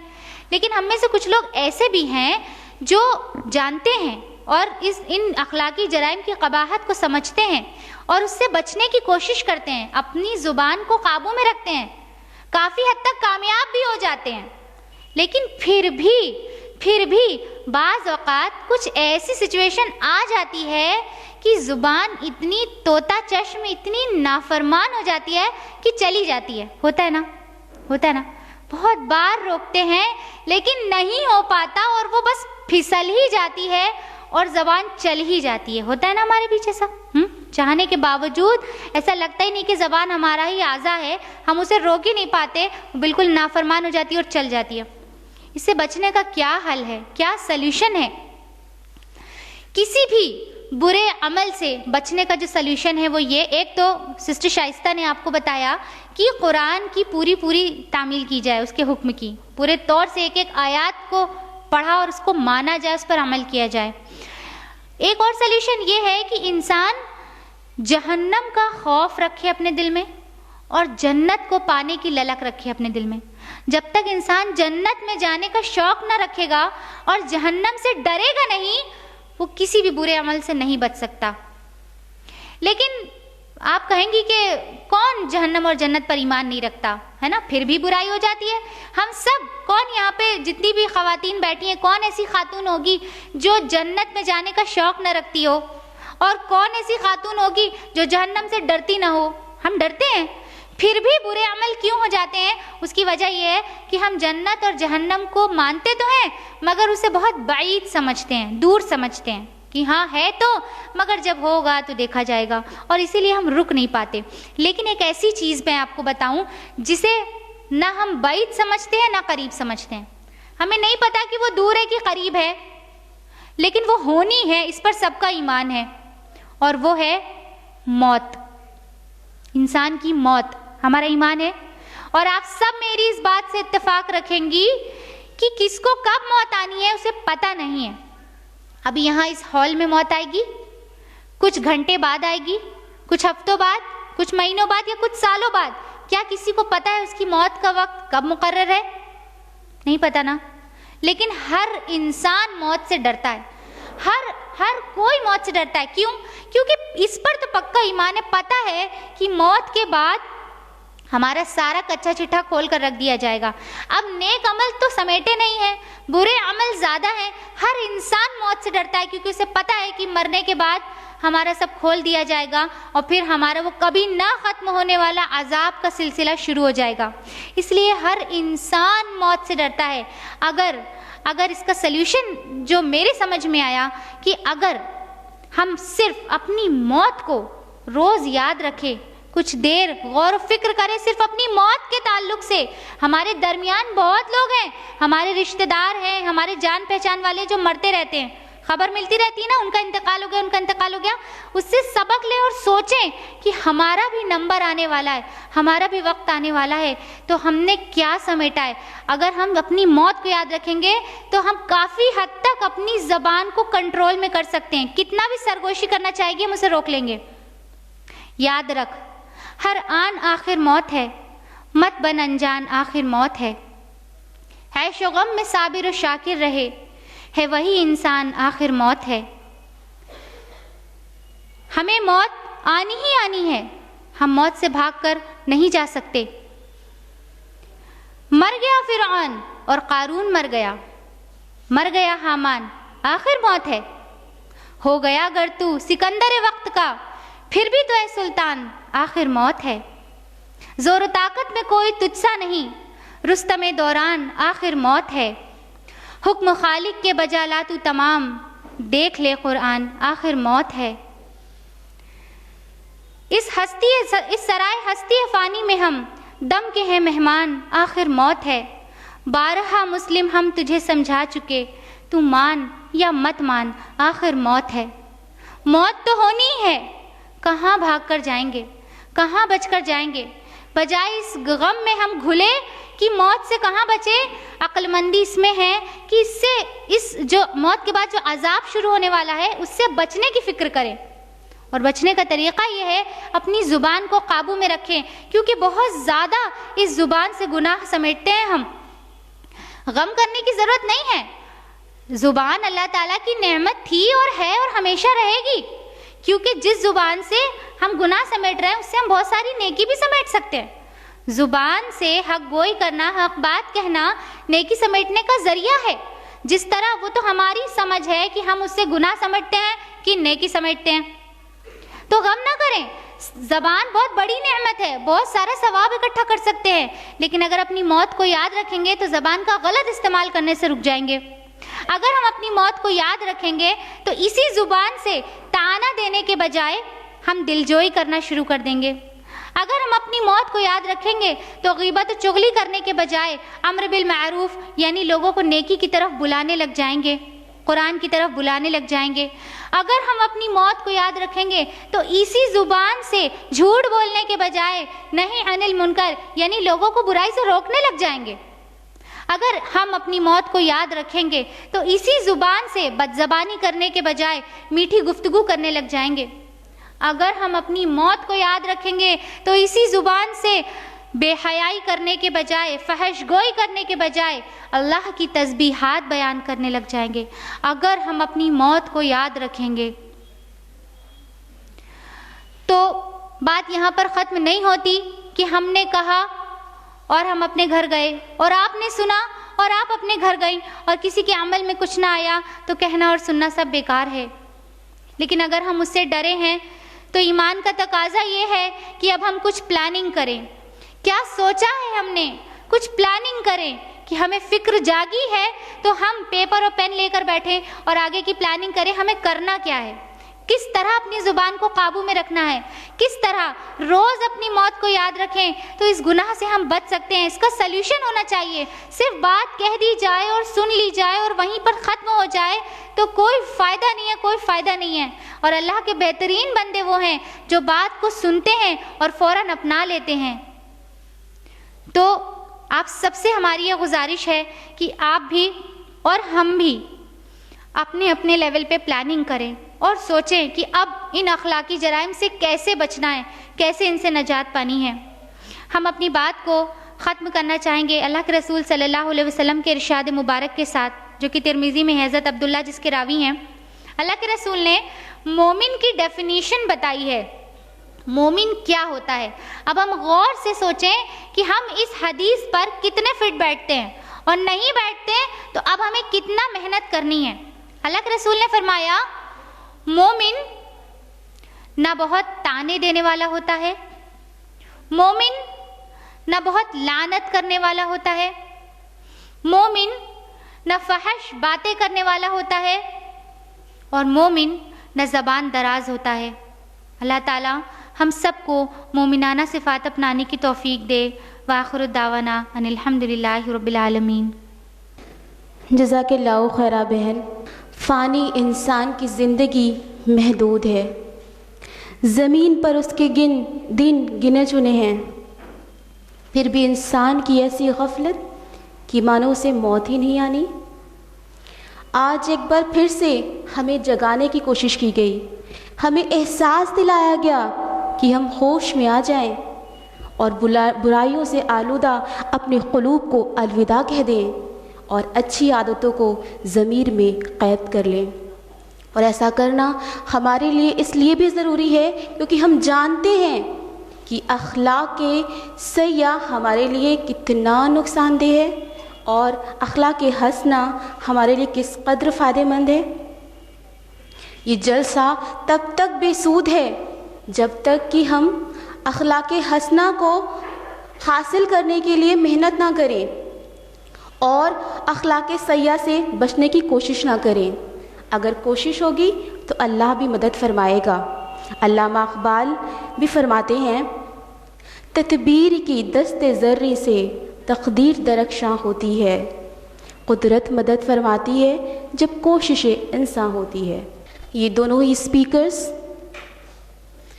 محترمہ اسماء شمس صاحبہ کی اسٹوڈنٹس ہیں اور ہمیں خوشی ہے کہ IERO کا ایک حصہ ہیں۔ آپ دونوں کی ہی ایمان اور بندگی، علم و صحت کی دولت میں اللہ تعالیٰ اضافہ کرتا جائے، آمین۔ جیسا کہ آپ دیکھ ہی رہی ہیں اور یہ انویٹیشن آپ کو مل بھی چکا ہے کہ ہمارے اسکول تقویٰ اسلامک اسکول کا اینول فنکشن آئینہ مستقبل 25 جنوری کو ہے، لہٰذا اپنے دوست اور احباب کے ساتھ شرکت کریں۔ اور اب وقت ہے آخری سیشن کا، جس میں محترمہ اسماء شمس صاحبہ آپ کے سوالوں کا جواب دیتی ہیں۔ تقویٰ اسلامک اسکول کی پرنسپل، IERO کی لیڈیز ونگ پریزیڈنٹ اور ہم سب کی دل عزیز محترمہ اسماء شمس صاحبہ کو مدعو کرتے ہیں کہ وہ آئیں اور آپ کے سوالوں کا جواب دیں۔ محترمہ اسماء شمس صاحبہ بے نمایمہ سوال کرتی ہیں، اگر ہر کسی سے کہی گئی بات غیبت ہے تو کیا انسان تمام چیزیں دل میں رکھے کہ بوجھ سا رہے؟ اس کے ساتھ جب کہ کسی خاص یا عزیز سے اپنی الجھن کو کہنے سے بوجھ ہلکا ہو جاتا ہو؟ اس بات کو ذرا واضح کریں کہ کیا اگر نیت نہ ہو کہ ہم اس کی برائی یا بدنامی نہیں، بس کسی عزیز سے کہہ کر پریشانی بانٹنا چاہیں؟